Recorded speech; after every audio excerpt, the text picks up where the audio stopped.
Hello दोस्तों, novel edit channel में आपका स्वागत है। आई होप आप लोग स्टोरी एंजॉय करेंगे। अध्याय 1571। कमरे में कुछ देर सन्नाटा छाया रहा। खट खट खट, दरवाजे पर दस्तक हुई। साहिल ने राहत की सांस ली। उसने उम्मीद नहीं की थी कि एक दिन 7 या 8 साल की बच्ची उसे स्पीचलेस कर देगी। बेशक वह माली थी जिसने दरवाजा खटखटाया था। यदि वह उन दोनों के बीच की बातचीत में बाधा डालने के लिए दरवाजा नहीं खटखटाती तो साहिल को डर था कि वह चुलबुली लड़की उसके बारे में सब कुछ उजागर कर देगी। अंदर आ जाओ। साहिल ने ये पूछे बिना कि वह कौन है उन्हें सीधे अंदर आने दिया। आसपास की स्थिति के बारे में जानने के बाद उसने अपनी माइंड पावर वापस खींच ली थी और अब वह पेगी के साथ बस बातें कर रहा था। छोटी बच्ची जो सवाल बार बार पूछ रही थी उससे साहिल का सिर चकरा रहा था, इसलिए उसने दरवाजे के बाहर खड़े व्यक्ति पर ध्यान नहीं दिया। पेगी के बोलना खत्म करने के बाद वह अभी भी अपने मिस्टर साहिल की तारीफ का इंतजार कर रही थी। हालांकि दरवाजे पर एक दस्तक ने उसे बीच में ही रोक दिया, जिससे वह चिढ़ गई। उसने मुंह फुला लिया और उसके चेहरे पर झुंझलाहट के भाव थे। माली ने दरवाजा धकेला और कमरे में प्रवेश किया। वह हमेशा की तरह लग रही थी। जाहिर है उसने खुद को फिर से संभाल लिया था। माली, साहिल ने पुकारा। मदर, छोटी बच्ची नाखुशी से रोई। पेगी, तुम किस बारे में बात कर रही थी? तुम थोड़ी नाखुश लग रही हो। क्या मिस्टर ने तुम्हें परेशान किया? माली ने अनभिज्ञ होने का नाटक किया। छोटी बच्ची ने अपना सिर हिलाया। जब वह बोलने ही वाली थी, साहिल ने उससे पहले उत्तर दिया, माली, हम किसी बारे में बात नहीं कर रहे हैं। मैं पेगी को एक कहानी सुना रहा था। ताज़ा कहानी का अंत सुखद नहीं था, इसीलिए वह थोड़ी नाखुश है। मैं समझ गई। पेगी, तुम्हारी गलती है। चूंकि तुम्हें कहानियां चाहिए तो तुम्हें उनके अंत का सम्मान करना होगा, माली ने धीरे से आलोचना की। ये ठीक है माली, वह सिर्फ एक बच्चा है। उसका थोड़ा भावुक होना सामान्य है, साहिल ने पास से सलाह दी। उसे कहानी सुनाने के लिए धन्यवाद साहिल, माली ने शुक्रिया अदा किया। आप बहुत दयालु हैं माली। ये तो बस एक छोटी सी बात है।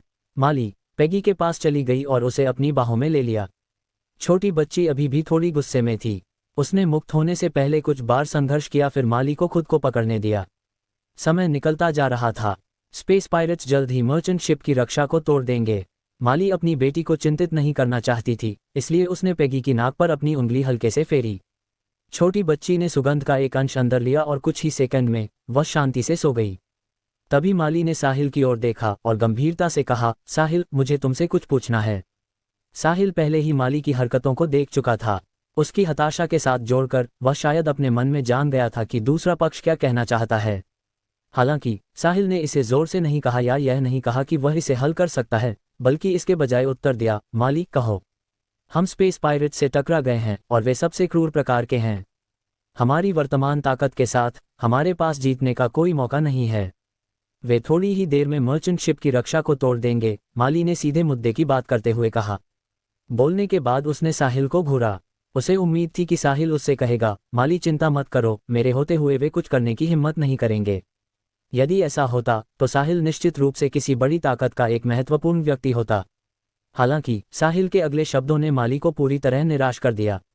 मैं समझ गया, तुम क्या चाहती हो कि मैं क्या करूं? साहिल ने पूछा। माली ने सारी उम्मीद खो दी। साहिल स्पेस पायरेट्स के इस समूह से नहीं निपट सकता था। फिर वह केवल दूसरे विकल्प के लिए जा सकती थी।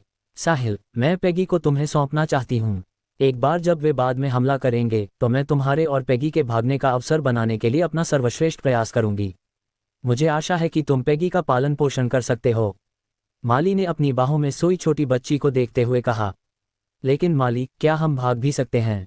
प्रतिद्वंद्वी ने अभी तक अपने सबसे मजबूत व्यक्ति को नहीं भेजा है, साहिल ने फिर से पूछा। अध्याय 1572। इससे कोई फर्क नहीं पड़ता। अगर मैं तुरंत नहीं भाग पाई तो मैं उनसे तुम्हें और पेगी को छोड़ने की मांग करूंगी, अन्यथा मैं तुरंत उनके सामने मर जाऊंगी। इस जहाज पर बहुत सारी औरतें नहीं हैं और वे कमीने मुझे मरने देने के लिए तैयार नहीं होंगे, माली ने दृढ़ता से कहा। वह जानती थी कि वह पुरुषों के लिए कितनी आकर्षक थी। उन स्पेस पायरेट्स की तो बात ही छोड़िए जिन्होंने सालों से औरतें नहीं देखी थीं। यहाँ तक कि उस गैलेक्सी में जहाँ यंग फैमिली स्थित था, वहाँ भी बहुत से पुरुष थे जो माली के प्रति मोहित थे। यदि उसने अपनी जान से स्पेस पायरेट्स को धमकी दी तो उसकी बेटी और साहिल के जीवित रहने की संभावना बहुत अधिक थी। साहिल समझ गया, माली अपने और पेगी के जीवित रहने के अवसर के बदले में अपने शरीर का उपयोग करना चाहती थी। यह शायद एक माँ का प्यार था। साहिल को नहीं लगा कि माली उसके लिए ऐसा करेगी।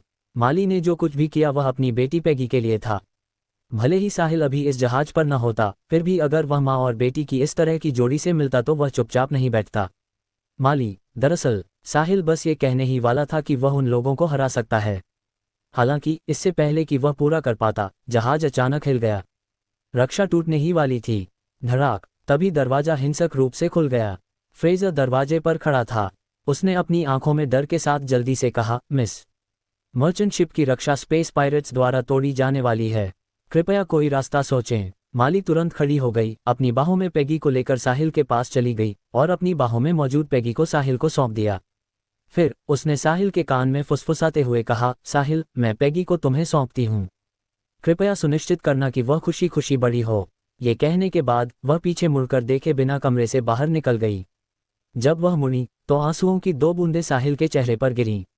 वह थोड़ा ठंडा था। साहिल ने उन्हें अपने हाथ से पोंछा और उन्हें अपनी आंखों के सामने रखा। वे 2 आंसू अपनी बेटी पैगी के लिए माली के निस्वार्थ प्रेम का प्रतिनिधित्व करते थे। भले ही वह नर्क में हो, उसे अपनी बेटी की सुरक्षा करनी थी। साहिल कल्पना कर सकता था कि यदि माली जैसी औरत इन स्पेस पायरेट्स के हाथों में गिर गई तो उसके साथ क्या होगा। सच्चा नर्क दर्जनों या सैकड़ों स्पेस पायरेट्स के दुर्व्यवहार का सामना करना था। वह मौत से भी बदतर भाग्य का सामना करेगी। माली और फ्रेजर के कमरे से बाहर निकलने के बाद साहिल ने छोटी बच्ची पैगी को पकड़ा और अपनी माइंड पावर छोड़ दी। मर्चेंट शिप की रक्षा टूटने से पहले एक ट्रांसपेरेंट शील्ड बन गई। उसकी माइंड पावर की तीव्रता के साथ भले ही यूनिवर्स रेल्म के स्पेस पायरेट्स मरने तक हमला करते रहें, फिर भी वे इसे नहीं तोड़ पाएंगे। साहिल देखना चाहता था कि यदि वे मर्चेंट शिप की रक्षा को नहीं तोड़ पाए तो स्पेस पायरेट्स क्या करेंगे। इस बिंदु पर वह अचानक नहीं चाहता था कि ये लोग बहुत जल्दी मर जाएं। वह उन्हें भी डर में मरने का अनुभव कराना चाहता था। अध्याय 1573। माली द्वारा साहिल का कमरा छोड़ने के बाद उसने मर्चेंट शिप पर सभी यूनिवर्स रेल्म के दिग्गजों को इकट्ठा किया और मौत तक लड़ने के लिए तैयार हो गई। कुल मिलाकर 20 से अधिक लोग थे। सबसे मजबूत स्वाभाविक रूप से माली थी, जो एक पीक इन्फिनिटी रैंकर थी। फिर फ्रेजर था, जो यूंग फैमिली का वरिष्ठ बटलर था, जिसकी ताकत लेट इन्फिनिटी रैंक तक पहुंच गई थी। 2 मिड इन्फिनिटी रैंकर्स और 3 बिगिनर इन्फिनिटी रैंकर्स भी थे। बाकी दर्जनों सेलेस्टियल रैंकर्स और कॉस्मॉस रैंकर्स थे। यदि इस शक्ति की तुलना मर्चेंट शिप के बाहर उन स्पेस पायरेट्स से की जाए तो ताकत में अंतर इतना बड़ा नहीं था और दोनों पक्ष अभी भी एक दूसरे से लड़ सकते थे। हालांकि बहुत सारे स्पेस पायरेट्स थे, लेकिन माली जैसी पीक इन्फिनिटी रैंकर के साथ ये निश्चित नहीं था कि कौन जीतेगा। हालांकि स्पेस पायरेट्स के मुख्य सदस्य अभी तक काली बैटलशिप से नीचे नहीं उतरे थे। यदि प्रतिद्वंद्वी अचानक एक पीक इन्फिनिटी रैंकर भेज देता तो यूंग फैमिली के पास जीतने की कोई उम्मीद नहीं होती। इसके अतिरिक्त peak infinity ranker space pirates के इस समूह की सबसे मजबूत युद्ध शक्ति भी नहीं थी। चाहे कोई इसे कैसे भी देखे, यूंग फैमिली नुकसान में था। मिस, मर्चेंट शिप की रक्षा टूट जाएगी। केवल 1% बचा है, कोई चिल्लाया। माली और उसके पीछे के दिग्गज तनाव में आ गए। एक बार रक्षा टूट जाने के बाद वे तुरंत हमला करेंगे और प्रतिद्वंद्वी के साथ मौत तक लड़ेंगे। किसी ने भागने के बारे में नहीं सोचा। वे सबसे क्रूर स्पेस पायरेट्स का सामना करने के बाद केवल अपनी ताकत को केंद्रित कर सकते थे और मौत तक लड़ सकते थे। भागने का परिणाम केवल ये होगा कि वे और तेजी से मरेंगे। माली ने जल्दी से साहिल के लिए एक रास्ता बनाने का तरीका सोचने की कोशिश की। समय धीरे धीरे बीत रहा था। कुछ सेकंड, 10 सेकंड, आधा मिनट, 1 मिनट, 3 मिनट, पूरे 3 मिनट बीत गए, लेकिन मर्चेंट शिप की आखिरी 1% रक्षा नहीं टूटी। ओह, क्या हो रहा है? मर्चेंट शिप पर मौजूद सभी लोगों को महसूस हुआ कि कुछ गड़बड़ है। ये कैसे संभव हो सकता है कि 3 मिनट के बाद भी 1% रक्षा नहीं टूटी? क्या प्रतिद्वंद्वी रुक गया? हालांकि वे मर्चेंट शिप के कंट्रोल रूम से देख सकते थे कि बाहर के स्पेस पायरेट्स अभी भी अपनी पूरी ताकत से हमला कर रहे थे। इसके बावजूद मर्चेंट शिप की रक्षा 1% पर रुक गई और आगे कम नहीं हुई। ऐसी अजीब घटना ने सभी के मन में बड़ी उत्सुकता जगाई। न केवल माली और अन्य लोगों ने देखा कि कुछ गड़बड़ है, बल्कि बाहर के स्पेस पायरेट्स ने भी इसे महसूस किया। जब वे अभी हमला कर रहे थे तो वे महसूस कर सकते थे कि मर्चेंट शिप की रक्षा कमजोर हो रही है। हालांकि 3 मिनट पहले तक चाहे वे कितना भी हमला करें, कुछ भी नहीं बदला। रक्षा की बची हुई पतली परत अभेद्य थी। यह उनकी समझ से परे था। यदि मर्चेंट शिप से अचानक कोई पार्शल इटर्नल या कोई इटर्नल निकल आता तो वे सब खत्म हो जाते। सब लोग ये समझते थे। हालांकि स्पेस पायरेट्स के लिए ये समझना कठिन था कि जब उनकी सफलता बस करीब ही थी तो उन्हें क्यों रोक दिया गया। इससे भी महत्वपूर्ण बात यह थी कि उन्होंने इसके बारे में कभी नहीं सुना था। इसके साथ ही उनके हमलों के काम न करने ने स्पेस पायरेट्स को धीरे धीरे पीछे हटने जैसा महसूस कराना शुरू कर दिया। उनके हमले भी कमजोर होने लगे। अज्ञात हमेशा सबसे डरावना होता है। भले ही मर्चेंट शिप पर कोई पार्शल इटर्नल प्रकट हो जाता, वे उतना असहज महसूस नहीं करते जितना अब कर रहे थे। स्थिति में बदलाव स्वाभाविक रूप से दूर से स्पेस पायरेट्स के मुख्य सदस्यों की आंखों से नहीं बच सका। अध्याय 1574। वे बैटलशिप के अंदर ध्यान दे रहे थे। बॉस, यह अजीब है। पहली चोट के साथ हमने मर्चेंट शिप को जो नुकसान पहुंचाया था, उसके अनुसार यह असंभव है कि इतने लंबे समय के बाद भी हमने इसे नहीं तोड़ा है, मुख्य स्पेस पायरेट्स में से एक ने कहा। ऐसा लगता है कि यह मर्चेंट शिप उतनी सरल नहीं है जितनी कल्पना की गई थी, बॉस ने पास की मर्चेंट शिप को घूरते हुए अर्थपूर्ण ढंग से कहा। तो हम क्या करें? चलो इंतजार करते हैं। अगर 5 मिनट के बाद भी यह काम नहीं करता है तो आप पीक इन्फिनिटी रैंकर्स जाकर देखें कि क्या गलत है। जी बॉस। पीक इन्फिनिटी रैंक पर मौजूद स्पेस पायरेट्स के कई मुख्य सदस्यों ने एक साथ उत्तर दिया। काली बैटलशिप नहीं हिली और स्पेस पायरेट्स ने हमला करना जारी रखा। 5 मिनट बाद मर्चेंट शिप अभी भी उसी स्थिति में थी जैसी वह 5 मिनट पहले थी। कुछ भी नहीं बदला था। माली और अन्य अब नहीं जानते थे कि क्या कहना है। ऐसी अजीब स्थिति का सामना करना उनके लिए भी पहली बार था। जाहिर तौर पर उनके पास केवल 1% रक्षा शक्ति बची थी, लेकिन यूनिवर्स रेल्म के दर्जनों दिग्गजों द्वारा पूरे 8 मिनट तक उन पर हमला करने के बाद भी यह कमजोर होने का कोई संकेत नहीं दिखा रही थी। दूसरे शब्दों में, स्पेस पायरेट्स के इस समूह ने लगभग 20 मिनट में मर्चेंट शिप की रक्षा को लगभग 40% कमजोर कर दिया था। हालांकि वे 8 मिनट के बाद भी बची हुई आखिरी 1% रक्षा का कुछ नहीं बिगाड़ सके। मुझे समझ नहीं आ रहा है, क्या ऐसा हो सकता है कि परिवार ने चुपचाप इस मर्चेंट शिप को नया रूप दिया हो और इसकी रक्षा को बहुत मजबूत कर दिया हो?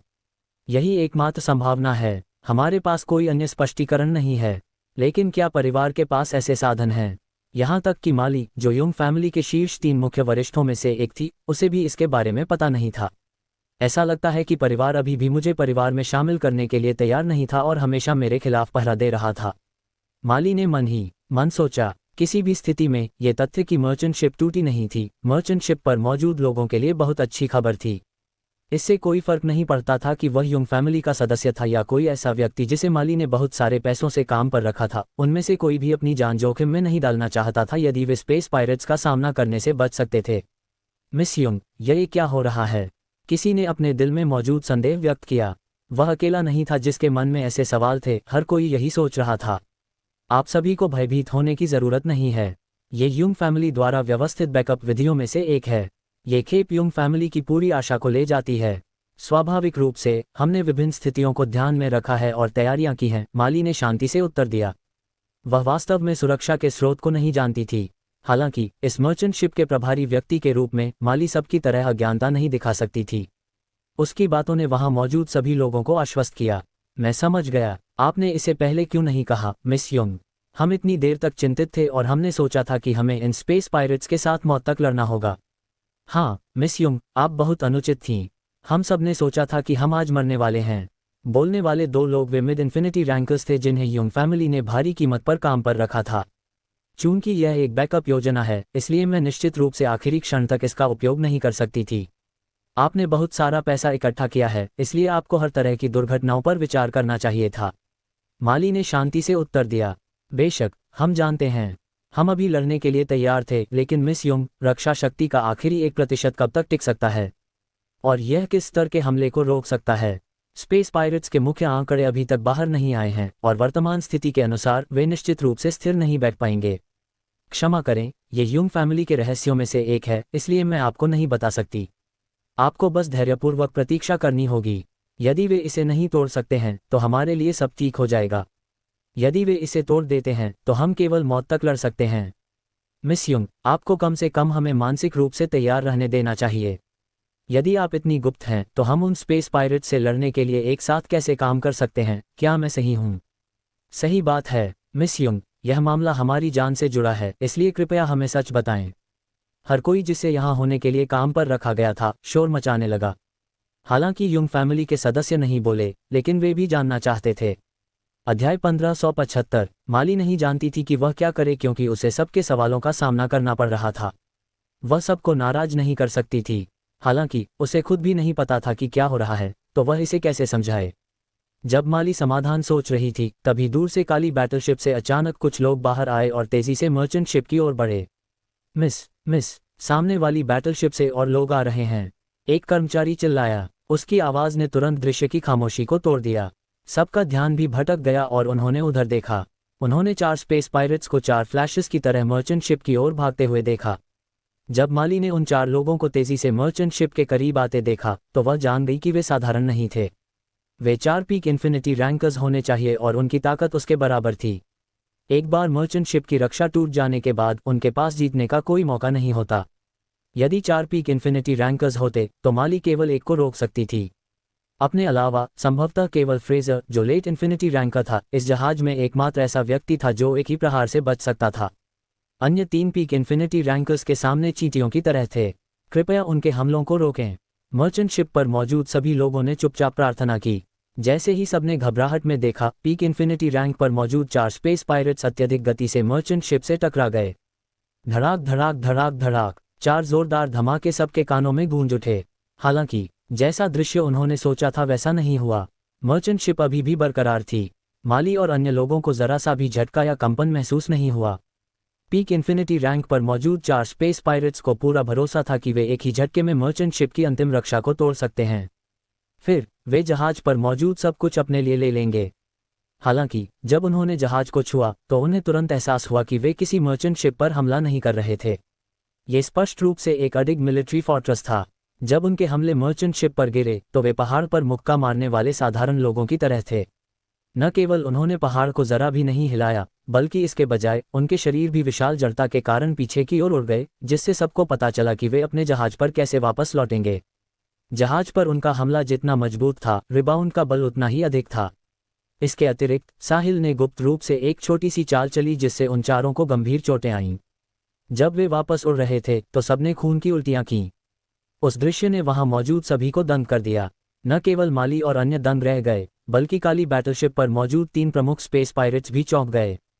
4 पीक इन्फिनिटी रैंकर्स न केवल मर्चेंट शिप की रक्षा को तोड़ने में विफल रहे, बल्कि इसके बजाय गंभीर रूप से घायल हो गए। इसका क्या कारण था? अध्याय 1576। मेरे सामने यह मर्चेंट शिप क्या है? ये कैसे संभव है? क्या मैं चीजें देख रहा हूँ? 4 पीक इन्फिनिटी रैंकर्स के चौतरफा प्रहारों ने उस शापित जहाज को जरा भी नहीं हिलाया और वे घायल भी हो गए। क्या वह एक मर्चेंट शिप है या एक मोबाइल सैन्य किला? 3 प्रमुख स्पेस पायरेट्स में से एक ने अविश्वसनीयता के साथ पूछा। आओ हम साथ चलते हैं। मैं देखना चाहता हूं कि इस मर्चेंट शिप की रक्षा शक्ति कितनी ऊंची है, बॉस ने उदास चेहरे के साथ कहा। मर्चेंट शिप के अंदर माली और अन्य सदमे से उबर चुके थे। मिस यंग, आपके लिए इसे हमसे छिपाना कितना कठिन रहा होगा। जाहिर तौर पर आपके पास इतनी मजबूत रक्षा है, लेकिन आपने हमें इतने समय तक नहीं बताया, जिससे हमें बहुत डर सहना पड़ा। मैंने सोचा था कि हम सब 4 पीक इन्फिनिटी रैंकर्स की पूरी ताकत का सामना करते हुए मरने वाले हैं। एक पुरुष मिड इन्फिनिटी रैंकर ने जबरन मुस्कान दी। सही मिस यंग, मेरा छोटा सा दिल इस तरह का उत्तेजना बर्दाश्त नहीं कर सकता। भविष्य में आप मुझे कितना भी पैसा दें, मैं वापस नहीं आऊंगा, एक और ने जोड़ा। उनमें से कोई भी बंधना नहीं चाहता था और उन्हें अपनी स्वतंत्रता पसंद थी। वे केवल पैसे की खातिर युंग फैमिली की मर्चेंट शिप पर सेंट्रल सेक्रेड कॉन्टिनेंट आने के लिए तैयार हुए थे। आखिरकार कल्टिवेशन के लिए बहुत सारे संसाधनों की आवश्यकता होती थी। यदि वे अन्य ताकतों में शामिल नहीं होना चाहते थे और बंधना नहीं चाहते थे, तो वे केवल स्वयं संसाधन प्राप्त करने का तरीका खोज सकते थे। बड़े लाभ अक्सर बड़े खतरों के साथ होते थे। हर कोई इसे समझता था। हालांकि जब उन्होंने अंततः अपना मन बना लिया था और मौत तक लड़ने के लिए तैयार थे, अचानक उन्हें आशा की एक किरण दिखाई दी। अपनी मानसिकता को बदलना कठिन था। यदि उन्हें बाद में किसी हताश स्थिति का सामना करना पड़ा तो वे पहली बार की तरह निर्णायक नहीं हो सकते थे। सब लोग, ऐसा नहीं है कि मैंने आपको नहीं बताया। भले ही मैं आपको बताती, क्या आपने मुझ पर विश्वास किया होता?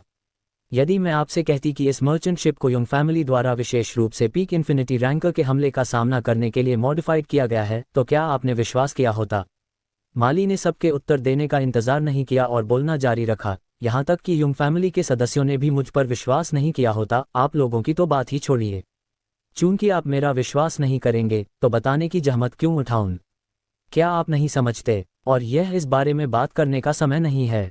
यदि मैं गलत नहीं हूं, तो अगला चरण मुख्य बिंदु होगा। स्पेस पायरेट्स के समूह का नेता जल्द ही कदम उठाएगा और उसे एक पार्शल इटर्नल होना चाहिए। स्पेस पायरेट्स के इस गिरोह का नेता कार्रवाई करने वाला है। वहां मौजूद लोगों के दिल एक साथ दहल गए। हालांकि पार्शल इटर्नल अभी तक एक इटर्नल नहीं था, लेकिन पीक इन्फिनिटी रैंकर्स की तुलना में वह निश्चित रूप से बहुत अधिक मजबूत था। रेल्म डिविजन्स के अनुसार पार्शल इटर्नल्स अब यूनिवर्स रेल्म में नहीं थे। वे यूनिवर्स रेल्म के ऊपर लेकिन इटर्नल रेल्म के नीचे एक ट्रांजिशनल रेल्म में थे। भले ही 10 पीक इन्फिनिटी रैंकर्स हों, फिर भी उनके लिए एक पार्शल इटर्नल का प्रतिद्वंद्वी होना असंभव था। दोनों पक्ष अब एक ही स्तर पर नहीं थे। निश्चित रूप से माली के बोलना खत्म करने के कुछ ही समय बाद काली बैटलशिप से एक कर्कश मध्यम आयु वर्ग का व्यक्ति नीचे उतरा।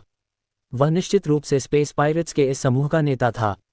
उस कर्कश आदमी के उतरने के बाद उसके पीछे तुरंत 2 और आदमी नीचे आए। फिर वे तीनों आदमी अपनी आंखों में हत्या के इरादे के साथ मर्चेंट शिप का सामना करने के लिए एक साथ खड़े हो गए। जब माली ने उन तीनों को देखा तो उसका दिल कड़वाहट से भर गया। प्रतिद्वंद्वी की ताकत उसकी कल्पना से कहीं अधिक थी। मूल रूप से उसने सोचा था कि स्पेस पायरेट्स के इस समूह में केवल एक पार्शियल इटर्नल था।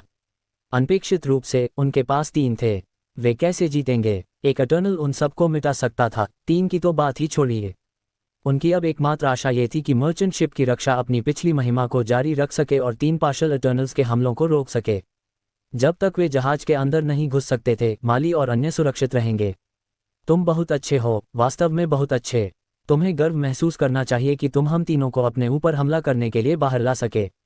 दुर्भाग्य से मैं तुम्हें बताना चाहता हूं कि यह अंत है, नेतृत्व कर रहे कर्कश आदमी ने कहा, माली जहां थी उस मर्चेंट शिप को घूरते हुए। तुम्हें वो बातें हम पर सफलतापूर्वक हमला करने के बाद ही कहनी चाहिए। तुम बस माताओं द्वारा उपेक्षित कचरों का एक समूह हो, माली ने सीधे जवाब दिया। चूंकि दूसरा पक्ष उनका कट्टर दुश्मन था, इसलिए वह जरा भी विनम्र नहीं होगी। क्या तुम्हें लगता है कि अगर तुम अपनी खोल में छिपी रहोगी तो मैं तुम्हारा कुछ नहीं बिगाड़ सकता? हालांकि मुझे नहीं पता कि तुमने क्या किया, मैं तुम्हें बताना चाहता हूं कि एक पार्शियल इटर्नल की शक्ति तुम्हारी कल्पना से परे है। तुम बहुत ज्यादा बकवास करते हो, कचरे। हे, उस कर्कश आदमी ने उपहास किया। हमला करो। अध्याय 1577। उस कर्कश आदमी के कहने के बाद पार्शियल इटर्नल रेल्म के 3 स्पेस पायरेट्स ने तुरंत कार्रवाई शुरू कर दी। वे मर्चेंट शिप की रक्षा को तोड़ना चाहते थे ताकि वे अंदर की सभी कीमती चीजें छीन सकें, पुरुषों को मार सकें और औरतों को पकड़ सकें। हालांकि इसी क्षण दूर से एक आवाज गूंजी, रुको। इस अप्रत्याशित आवाज ने उन तीनों को रोक दिया जो कदम उठाने ही वाले थे। उन्होंने आवाज का पीछा किया और एक बैटलशिप को तेजी से आते देखा। इसे घटनास्थल पर पहुंचने में केवल एक क्षण लगा। फिर जहाज उन तीनों के पास से निकला और उनके और मर्चेंट शिप के बीच रुक गया। कर्कश आदमी ने अपनी आंखें सिकुड़ी और अचानक आए बिन बुलाए मेहमान को घूरा। अपने वर्षों के अनुभव के आधार पर यह भी स्पेस पायरेट्स का एक और गिरोह होना चाहिए। हालांकि उसे अंदाजा नहीं था कि दूसरे पक्ष का नेता कौन था और न ही वे कितने मजबूत थे। स्पेस पायरेट गिरोहों के बीच आमतौर पर कोई संचार नहीं होता था। यदि वे कभी एक दूसरे का सामना करते हैं और यदि दोनों के बीच ताकत में बहुत कम अंतर होता है तो वे शांति से अपने शिकार की तलाश में पीछे हट जाते थे। हालांकि यदि एक पक्ष की शक्ति दूसरे पर भारी पड़ती है तो कमजोर पक्ष को मजबूत पक्ष द्वारा मिलाया जा सकता है। हालांकि ऐसा जरूरी नहीं था, क्योंकि सैकड़ों या हजारों लोगों के साथ कुछ शक्तिशाली स्पेस पायरेट्स रेजिमेंट थीं। वे कम ताकत वाले स्पेस पायरेट्स गिरोहों को नीची नज़र से देखते थे। इस प्रकार वे सीधे अपने प्रतिद्वंद्वी को मार सकते थे या उन्हें अनदेखा कर सकते थे। ये सब उनके मूड पर निर्भर करेगा।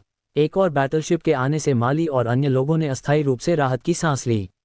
उसे ये भी यकीन नहीं था कि मर्चेंट शिप की रक्षा 3 पार्शियल इटर्नल्स के हमलों का सामना कर सकती है या नहीं। यदि वे नहीं कर सके तो उनका विनाश निश्चित था। इससे कोई फर्क नहीं पड़ता था कि इस नई बैटलशिप पर मौजूद लोग दोस्त थे या दुश्मन। कम से कम वह थोड़ी देर और देरी कर सकती थी। साहिल कमरे में बैठा था और उसने छोटी बच्ची पेगी को सुला दिया था। जब बैटलशिप पहली बार आई थी तब उसने पहले से ही अपनी माइंड पावर का उपयोग करके आने वाले लोगों की ताकत को महसूस कर लिया था। 5 पार्शियल इटर्नल्स हैं, कितना मजा आएगा। पहले 3 के साथ अब कुल 8 पार्शियल इटर्नल्स हैं। हालांकि क्या हुआ अगर और पार्शियल इटर्नल्स हैं? मैं खुद एक असली इटर्नल हूँ। उनमें और चींटियों में क्या अंतर है? एक बार जब मैं अपनी इटर्नल गोल्डन बॉडी का उपयोग करूंगा तो इन सभी पार्शियल इटर्नल्स को बिना सोलबाउंड वेपन का उपयोग किए भी आसानी से निपटाया जा सकता है। 5 नए पार्शियल इटर्नल्स भी स्पेस पायरेट्स का एक समूह होने चाहिए। साहिल, जो पहले से ही कदम उठाने की तैयारी कर रहा था, ने इंतजार करने का फैसला किया। वह देखना चाहता था कि स्पेस पायरेट्स के 2 समूह इसे कैसे सुलझाते हैं। यदि वे आपस में लड़ सकते थे तो ये दिलचस्प होता। दोस्तों, तुम थोड़े असभ्य हो रहे हो, क्या तुम्हें नहीं लगता? हमारे लड़कों ने इस मर्चेंट शिप को पहले खोजा था और हम इसे नीचे गिराने वाले हैं। इसका क्या मतलब है? जितनी जल्दी हो सके चले जाओ, वरना हमें बेरहम होने के लिए दोष मत देना। कर्कश आदमी ने मैदान में मौजूद बैटलशिप को जोर से धमकी दी। जैसा कि कहा जाता है, भाग्य बहादुरों का साथ देता है। हालांकि कर्कश आदमी को अभी भी इस जहाज पर मौजूद स्पेस पायरेट्स की ताकत का पता नहीं था, लेकिन उसे इस स्थिति में डरपोक नहीं होना चाहिए था। प्रतिद्वंद्वी स्पष्ट रूप से उनके शिकार को छीनने के लिए यहाँ था। यदि कर्कश आदमी ने कमजोरी का कोई संकेत दिखाया तो उसके मुंह के पास वाला केक हाथ से निकल जाएगा। अध्याय 1578। वह ऐसा कहकर दूसरे पक्ष का परीक्षण भी कर रहा था। हाँ, क्या मजाक है? क्या ये सिर्फ इसलिए तुम्हारा है क्योंकि तुमने इसे पहले खोजा था? मैं ये भी कह सकता हूँ कि मैं लंबे समय से इस मर्चेंट शिप को देख रहा हूँ, लेकिन मैंने अभी तक कुछ नहीं किया है। रही बात कि तुम कैसे बेरहम होना चाहते हो, बस हम पर हमला करो। हम तुम्हारे सारे प्रहार झेल लेंगे। बैटलशिप से एक तिरस्कारपूर्ण आवाज आई। ऐसा लग रहा था कि 3 पार्शल एटर्नल रेल्म के स्पेस पायरेट्स को बिल्कुल भी गंभीरता से नहीं लिया गया था। कर्कश आदमी ने अपनी भौहें सिकुड़ी। चीजें ठीक नहीं चल रही थीं। दूसरे पक्ष को पता था कि उसकी तरफ 3 पार्शल एटर्नल्स हैं, फिर भी उसने इतना निर्लज होने की हिम्मत की। वे बिल्कुल भी डरे नहीं थे, इसलिए ये थोड़ा परेशानी भरा था। ऐसा लग रहा था कि उसके लिए आज इस मर्चेंट शिप को जीतना असंभव था। कर्कश आदमी को अब सबसे पहले ये पता लगाना था कि प्रतिद्वंद्वी कितना मजबूत है ताकि वह अगले कदम की योजना बना सके। कर्कश आदमी को यकीन था कि अचानक प्रकट हुए स्पेस पायरेट्स के समूह के पास कोई एटर्नल नहीं था। ऐसा इसलिए था क्योंकि एटर्नल रेल्म के स्पेस पायरेट्स इतनी दूरदराज की जगह पर दिखाई नहीं देंगे। वे अधिक मर्चेंट शिप्स वाले स्थानों यानी सेंट्रल सेक्रेड कॉन्टिनेंट के आसपास जमे होंगे। इस तरह वे अधिक लाभ प्राप्त कर सकते थे। दोस्तों, चूंकि तुम यहाँ हो तो बाहर आकर हमसे क्यों नहीं मिलते? कर्कश आदमी ने ठंडी आवाज में कहा। तुम बस हमारी ताकत देखना चाहते हो, है ना? तुम्हारा हुक्म सिर आंखों पर। बैटलशिप से आवाज आने के बाद लोग एक एक करके उससे बाहर आने लगे। जब स्पेस पायरेट्स के इस समूह की पूरी शक्ति सबके सामने प्रदर्शित हुई तो कर्कश आदमी दंग रह गया। 5 आदमी सामने खड़े थे। दूसरे शब्दों में, प्रतिद्वंद्वी के पास 5 पार्शल एटर्नल्स थे जो उसकी तरफ से 2 अधिक थे। हालांकि केवल 2 और लोग थे, जो बहुत अधिक नहीं था, लेकिन उनके स्तर पर एक और व्यक्ति लड़ाई के परिणाम को बदल सकता था। वहीं 5 पार्शल एटर्नल्स के पीछे लगभग 200 लोगों की एक टीम भी थी। स्पेस पायरेट्स का यह समूह कर्कश आदमी के गिरोह की तुलना में बहुत अधिक मजबूत था, शीर्ष ताकत और सदस्यों की संख्या दोनों के मामले में। मर्चेंट शिप पर माली और अन्य दंग रह गए। 5 और पार्शल एटर्नल्स, हम उनसे कैसे लड़ेंगे? इससे कोई फर्क नहीं पड़ता कि स्पेस पायरेट्स के इन 2 समूहों में से कौन जीता। जब तक मर्चेंट शिप की रक्षा टूटती, माली और अन्य लोगों के लिए यह एक घातक स्थिति होती। अब माली और अन्य केवल यही आशा कर सकते थे कि अचानक प्रकट हुए स्पेस पायरेट्स का समूह उन्हें अभी के उन बदमाशों की तरह मिटा न दे। माली बिना किसी हिचकिचाहट के दूसरे पक्ष को भुगतान कर देती यदि वे केवल पैसे मांगते। भले ही दूसरा पक्ष पूरे जहाज का माल चाहता, वह मान जाती। जहां जान है वहां जहान है। जब तक वे जीवित रहेंगे, उनके पास वापसी करने का मौका रहेगा। हमारी ताकत देखने के बाद तुम्हें कैसा महसूस हो रहा है? क्या तुम्हें शक्तिहीनता की तीव्र भावना महसूस हुई? हाँ, सामने खड़े एक स्ट्रैन आदमी ने अपने हाथ में फोल्डिंग फैन खोला और मुस्कुराहट के साथ पूछा। मैं मानता हूं कि तुम बहुत मजबूत हो। तुम मेरी कल्पना से अधिक मजबूत हो, लेकिन हमने बहुत प्रयास किया है। जब हम इस मर्चेंट शिप पर कब्जा करने ही वाले थे, तुम हमारी जीत के फल छीनने के लिए आ गए। क्या तुम्हें नहीं लगता कि यह बहुत ज्यादा है? कर्कश आदमी ने साहस के साथ कहा। तो क्या वैधता विजेता की होती है? चूंकि तुमने स्वीकार कर लिया है कि तुम हमारे प्रतिद्वंद्वी नहीं हो, तो तुम चुपचाप पीछे क्यों नहीं हट जाते? या तुम तुम्हें नर्क भेजने का इंतजार कर रहे हो? मैं और मेरे लड़के केवल इसलिए स्पेस पायरेट्स बनने के लिए मजबूर हुए क्योंकि हम अपराध करने के लिए वांटेड थे। हमने पहले ही मानसिक तैयारी कर ली है। तुम हमें नर्क भेजना चाहते हो? चलो इस बारे में बात नहीं करते कि तुम कर सकते हो या नहीं। भले ही तुम कर सको, क्या तुम्हें यकीन है कि तुम परिणाम भुगत सकते हो? अब भौहें सिकुड़ने की बारी दूसरे पक्ष की थी। ये 3 के मुकाबले 5 था, इसलिए उनकी जीत निश्चित थी। हालांकि यदि वे तीनों अपना सब कुछ लगा देते, तो स्ट्रैन आदमी और उसका गिरोह भी भुगतेगा। आखिरकार वे कोई मामूली लोग नहीं बल्कि 3 पार्शल एटर्नल्स थे। तो तुम क्या चाहते हो? स्ट्रैन आदमी ने मुस्कुराना बंद किया और पूछा। कर्कश आदमी अपने दिल में जानता था कि दूसरा पक्ष उसे मारने की हिम्मत नहीं करेगा। यदि वे तीनों मौत तक लड़ते तो वे दूसरी तरफ से 1 या 2 लोगों को मार सकते थे। दूसरा पक्ष ये जुआ खेलने की हिम्मत नहीं करता था। अध्याय 1579। बेशक हम भी नहीं चाहते कि यहाँ हर कोई नुकसान उठाए। चूंकि ऐसा मामला है, तो चलिए पहले इस मर्चेंट शिप को गिराने के लिए हाथ मिलाते हैं और फिर हम इसे 50-50 बांट लेंगे। कर्कश आदमी ने कहा। असंभव, हम तुमसे अधिक शक्तिशाली हैं और हमारे पास तुमसे अधिक लोग हैं। हम इसे 50-50 कैसे बांट सकते हैं? ज्यादा से ज्यादा हम 80-20 कर सकते हैं। 80 हमारे लिए और 20 तुम्हारे लिए। स्ट्रैन आदमी ने सीधे दूसरे पक्ष के सुझाव को खारिज कर दिया। तुम शक्तिशाली हो, लेकिन भूलो मत, हमने इस मर्चेंट शिप को पहले खोजा था और हम उन्हें गिराने वाले हैं। तुम बस हमारा इनाम चुराने यहाँ आए हो। वह भी काम नहीं करेगा। 50-50 बहुत ज्यादा है। फिर 60-40, इससे कम नहीं। स्ट्रैन आदमी ने चुपचाप अपने पास के कुछ लोगों से संवाद किया। फिर उसने कहा, ज़्यादा से ज़्यादा 70-30। 70 हमारे लिए और 30 तुम्हारे लिए। लेना है तो लो वरना रहने दो। हम इतने सारे लोग हैं और अगर हमें इतना कम मिला तो हमारे लिए सबको समझाना मुश्किल होगा। कर्कश आदमी ने इसके बारे में सोचा और महसूस किया कि 70-30 अभी भी स्वीकार्य था। मुख्य बात यह थी कि वे कमजोर पक्ष में थे और दूसरे पक्ष के साथ मौत तक नहीं लड़ना चाहते थे। इस प्रकार कर्कश आदमी सहमत हो गया, ठीक है, 70-30 ही सही, लेकिन मुझे वह औरत चाहिए जो मर्चेंट शिप की प्रमुख है। ठीक है, वह सिर्फ एक औरत है। अगर तुम चाहो तो उन सबको ले सकते हो। एक संक्षिप्त चर्चा के बाद वे एक समझौते पर पहुंच गए। दोनों पक्ष ताकत में लगभग बराबर थे, इसलिए वे नहीं लड़ेंगे। साफ तौर पर कहें तो हर कोई ये लाभ और संसाधनों के लिए कर रहा था। यदि वे अधिक मजबूत होते तो उन्हें अधिक मिलता। लड़ने से उन्हें कोई फायदा नहीं होगा। स्पेस पायरेट्स भी समझते थे कि विन विन सिचुएशन क्या होती है। स्पेस पायरेट्स के दो समूहों के बीच एक समझौता हो गया जिसने मर्चेंट शिप पर माली और अन्य लोगों को फिर से चिंतित कर दिया।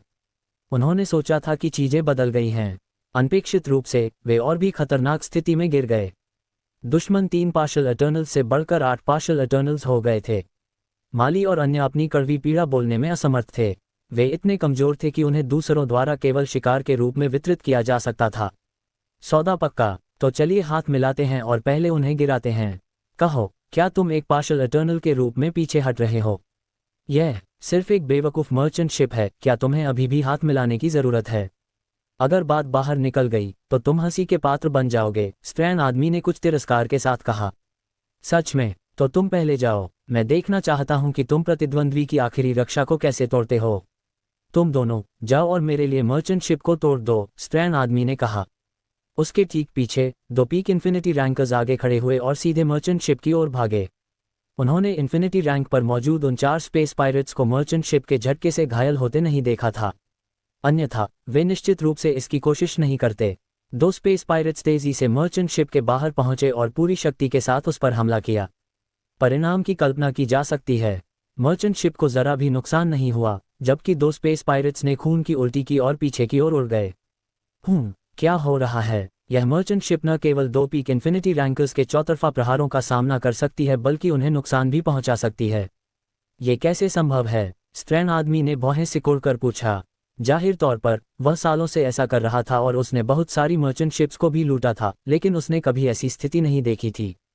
यहाँ तक कि जब इस तरह की निम्न स्तरीय मर्चेंट शिप की रक्षा पूरी शक्ति पर होती थी, तब भी एक पीक इन्फिनिटी रैंकर कुछ प्रहारों में इसे तोड़ सकता था। ये समझ से बाहर था कि इसके पास केवल अपनी रक्षा का आखिरी हिस्सा बचा था और फिर भी ये 2 पीक इन्फिनिटी रैंकर्स के हमलों को रोक सकता था और उन्हें पीछे की ओर उड़ा सकता था। 2 से काम नहीं चलेगा। मैंने अभी जो 4 पीक इन्फिनिटी रैंकर्स भेजे थे वे सभी झटके के कारण वापस उड़ गए, वरना हमें खुद इसे करने के लिए बाहर क्यों आना पड़ता? कर्कश आदमी ने जोड़ा। मैं समझ गया। ऐसा लगता है कि यह जहाज थोड़ा अजीब है, तो क्या हम इसे मिलकर तोड़ें? तुमने मेरे मन की बात पढ़ ली। दोनों पक्षों के 8 पार्शियल एटर्नल्स लड़ने के लिए तैयार थे। वे एक ही समय में हमला करने, एक ही झटके में मर्चेंट शिप की अंतिम रक्षा को तोड़ने और अंदर के लोगों को पकड़ने के लिए तैयार थे। इस दृश्य ने माली और अन्य लोगों के चिंतित दिलों को गले तक ला दिया। इसके बाद जो हुआ उसे उनके जीवन का सबसे महत्वपूर्ण क्षण कहा जा सकता है। जब तक जहाज इसका सामना कर सकता था, सब सुरक्षित रहेंगे। वे इन लोगों के हमलों को नज़रअंदाज कर सकते थे और मर्चेंट शिप को आगे बढ़ा सकते थे। वे वैसे भी रक्षा को नहीं तोड़ सकते थे। एक बार मर्चेंट शिप नष्ट हो जाने के बाद पूरे जहाज में कोई भी बच नहीं पाएगा और वे सब नष्ट हो जाएंगे। अध्याय 1580। माली मूल रूप से साहिल और पैगी के लिए रास्ता निकालने के बदले में अपनी जान देना चाहती थी, लेकिन स्पेस पायरेट्स का एक और समूह आने के बाद ये योजना विफल हो गई। नए स्पेस पायरेट्स को जाहिर तौर पर औरतों में ज्यादा दिलचस्पी नहीं थी। वे जो ज्यादा चाहते थे वो थे लाभ। दृश्य में सन्नाटा छा गया। मर्चेंट शिप पर माली और बाहर स्पेस पायरेट्स के 2 समूहों, सभी ने अपनी नज़रें 8 पार्शियल एटर्नल्स पर टिका दी। वे गवाह बनेंगे कि 8 पार्शियल एटर्नल्स एक ही समय में कितने शक्तिशाली थे। ये कुछ ऐसा भी था जिसके बारे में वे भविष्य में दूसरों को शेखी बघारेंगे। मर्चेंट शिप के आसपास के स्पेस पायरेट्स तेजी से पीछे हट रहे थे। यदि 8 पार्शियल एटर्नल्स हमला करने के लिए हाथ मिलाते तो वे अब और मर्चेंट शिप के पास रुकने की हिम्मत नहीं करते। शॉकवेव उन्हें मार सकती थी। जब सब खाली हो गए और 8 हमला करने ही वाले थे, तभी मर्चेंट शिप से अचानक एक दम घोंटने वाली ऊर्जा निकली जिससे उनकी खोपड़ी में झंझनाहट होने लगी। उन 8 पार्शियल एटर्नल्स ने इसके बारे में सोचा तक नहीं। उनके पास एक दूसरे से संवाद करने तक का समय नहीं था इससे पहले कि वे मुड़े और जितनी तेजी से हो सके भाग गए। एक पार्शियल इटर्नल के रूप में वे कैसे नहीं जानते होंगे कि वह किस तरह की ऊर्जा थी। वह एक इटर्नल था। केवल इटर्नल्स के पास ही ऐसी भयानक ऊर्जा हो सकती थी जो उन्हें विरोध करने में शक्तिहीन महसूस कराए। भले ही उनमें से 80 एक इटर्नल के खिलाफ जाते, वे केवल अपनी जान बचाने के लिए भाग सकते थे। उन 8 पार्शियल इटर्नल्स की तो बात ही छोड़िए। पार्शियल इटर्नल से इटर्नल के बीच की खाई को क्वांटिटी से नहीं भरा जा सकता था। इटर्नल्स इसलिए मजबूत थे क्योंकि उनके पास इटर्नल गोल्डन बॉडी के रूप में हैक था। एक बार जब इसका उपयोग किया जाता था तो केवल उसी स्तर की दूसरी इटर्नल गोल्डन बॉडी ही इसका विरोध कर सकती थी। चाहे कितने भी लोग हों, वे सब सिर्फ चींटियां थे और एक आकस्मिक थप्पड़ से मारे जा सकते थे। यदि किसी को इटर्नल गोल्डन बॉडी का सामना करना पड़ता तो यदि वे नहीं भागते तो वे निश्चित रूप से मर जाते।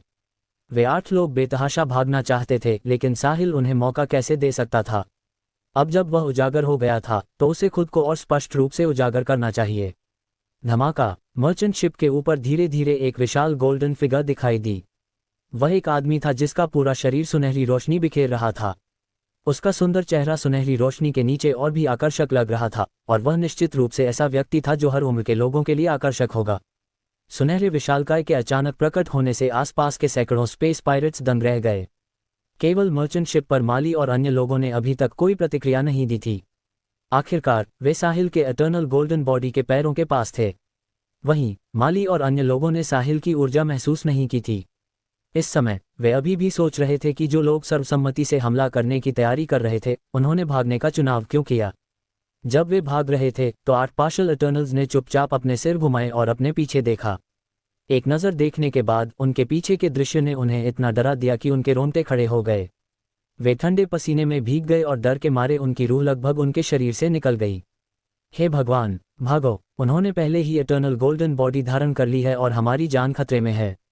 अध्याय 1581। जब 8 प्रमुख स्पेस पायरेट्स ने अपने सिर घुमाए और उस सुनहरे विशालकाय को देखा तो वे जान गए कि आज वह दिन है जब उनका अंत होगा। एक पार्शियल इटर्नल के लिए उस इटर्नल के हाथों से बचना कैसे संभव था जिसने इटर्नल गोल्डन बॉडी धारण की हो। इसके बावजूद वे अभी भी आशा की एक किरण को थामे हुए थे और बेतहाशा भाग रहे थे। उन 8 लोगों ने सभी साधन समाप्त कर दिए और पलक झपकते ही गायब हो गए। यदि कोई पार्शियल इटर्नल अपनी अधिकतम गति तक पहुंच जाता है तो उनके बारे में कहा जा सकता है कि वे 3 डायमेंशनल स्पेस में संभव अधिकतम गति तक पहुंच गए हैं। यदि कोई इससे अधिक तेज जाना चाहता है तो वह केवल 3 डायमेंशनल स्पेस को फाड़कर 4 डायमेंशनल स्पेस में प्रवेश कर सकता है। हालांकि केवल वास्तविक इटर्नल्स ही ऐसा कर सकते थे। अब जब उसने इटर्नल गोल्डन बॉडी धारण कर ली थी तो साहिल के पास स्वाभाविक रूप से इन लोगों को भागने देने का कोई कारण नहीं था। उसने एक ही समय में अपने विशाल हाथ फैलाए और 4 डायमेंशनल स्पेस में प्रवेश करने के लिए सीधे 3 डायमेंशनल स्पेस को फाड़ दिया। फिर वह भाग रहे स्पेस पायरेट्स के 2 गिरोहों के सामने अंतरिक्ष से बाहर निकला। भाग रहे 8 प्रमुख स्पेस पायरेट्स ने तब अपने सामने अंतरिक्ष से अचानक एक विशाल सुनहरा हाथ निकलते देखा। इससे पहले कि वे प्रतिक्रिया कर पाते, उन्हें सुनहरे हाथ ने पकड़ लिया और वे हिल नहीं सके। साहिल ने अपने बाएं हाथ में 5 लोगों को और अपने दाएं हाथ में 3 लोगों को पकड़ा हुआ था। पार्शियल इटर्नल रेल्म के 8 प्रमुख स्पेस पायरेट्स क्षण भर में साहिल के हाथों में आ गए। पूरी प्रक्रिया काफी तेज हुई। इससे पहले कि बाकी भीड़ प्रतिक्रिया कर पाती, 8 प्रमुख स्पेस पायरेट्स को साहिल की इटर्नल गोल्डन बॉडी द्वारा पहले ही पकड़ लिया गया था। वहां सन्नाटा था और किसी ने शोर मचाने की हिम्मत नहीं की। हर कोई अपने सामने खड़े सुनहरे विशालकाय को टकटकी लगाकर देख रहा था। मर्चेंट शिप पर माली और अन्य लोगों ने भी कुछ गड़बड़ महसूस की। वे सभी साहिल के पैरों के नीचे मर्चेंट शिप के कंट्रोल रूम में थे, इसलिए वे सुनहरे विशालकाय को नहीं देख सकते थे। हालांकि वे देख सकते थे कि बाहर सभी स्पेस पायरेट्स ने अपने सिर उठाए थे और मर्चेंट शिप के शीर्ष को टकटकी लगाकर देख रहे थे। उनकी आंखों में डर था। इसके अलावा पार्शियल इटर्नल रेल्म के 8 प्रमुख स्पेस पायरेट्स अचानक गायब हो गए। माली ने महसूस किया कि चीजें बदल रही हैं और यह बदलाव मर्चेंट शिप के शीर्ष पर कुछ होने के कारण था। आओ ऊपर चलें और देखें। माली के बोलना खत्म करने के बाद उसने पहले कंट्रोल रूम छोड़ा और स्पेसशिप के शीर्ष पर चली गई। अन्य लोग जल्दी से उसके पीछे हो लिए। जैसे ही वे मर्चेंट शिप के शीर्ष पर आए, उन्होंने ऊपर देखा और एक सुनहरी विशाल आकृति देखी। सुनहरे विशालकाय ने अभी भी उन 8 प्रमुख स्पेस पायरेट्स को पकड़ रखा था जो अभी भाग निकले थे। माली और अन्य सभी दंग रह गए। वे अब अपने दिल की भावना का शब्दों में वर्णन नहीं कर सकते थे। किस तरह का व्यक्ति 8 पार्शियल इटर्नल्स को चींटियों की तरह अपने हाथों में पकड़ सकता है।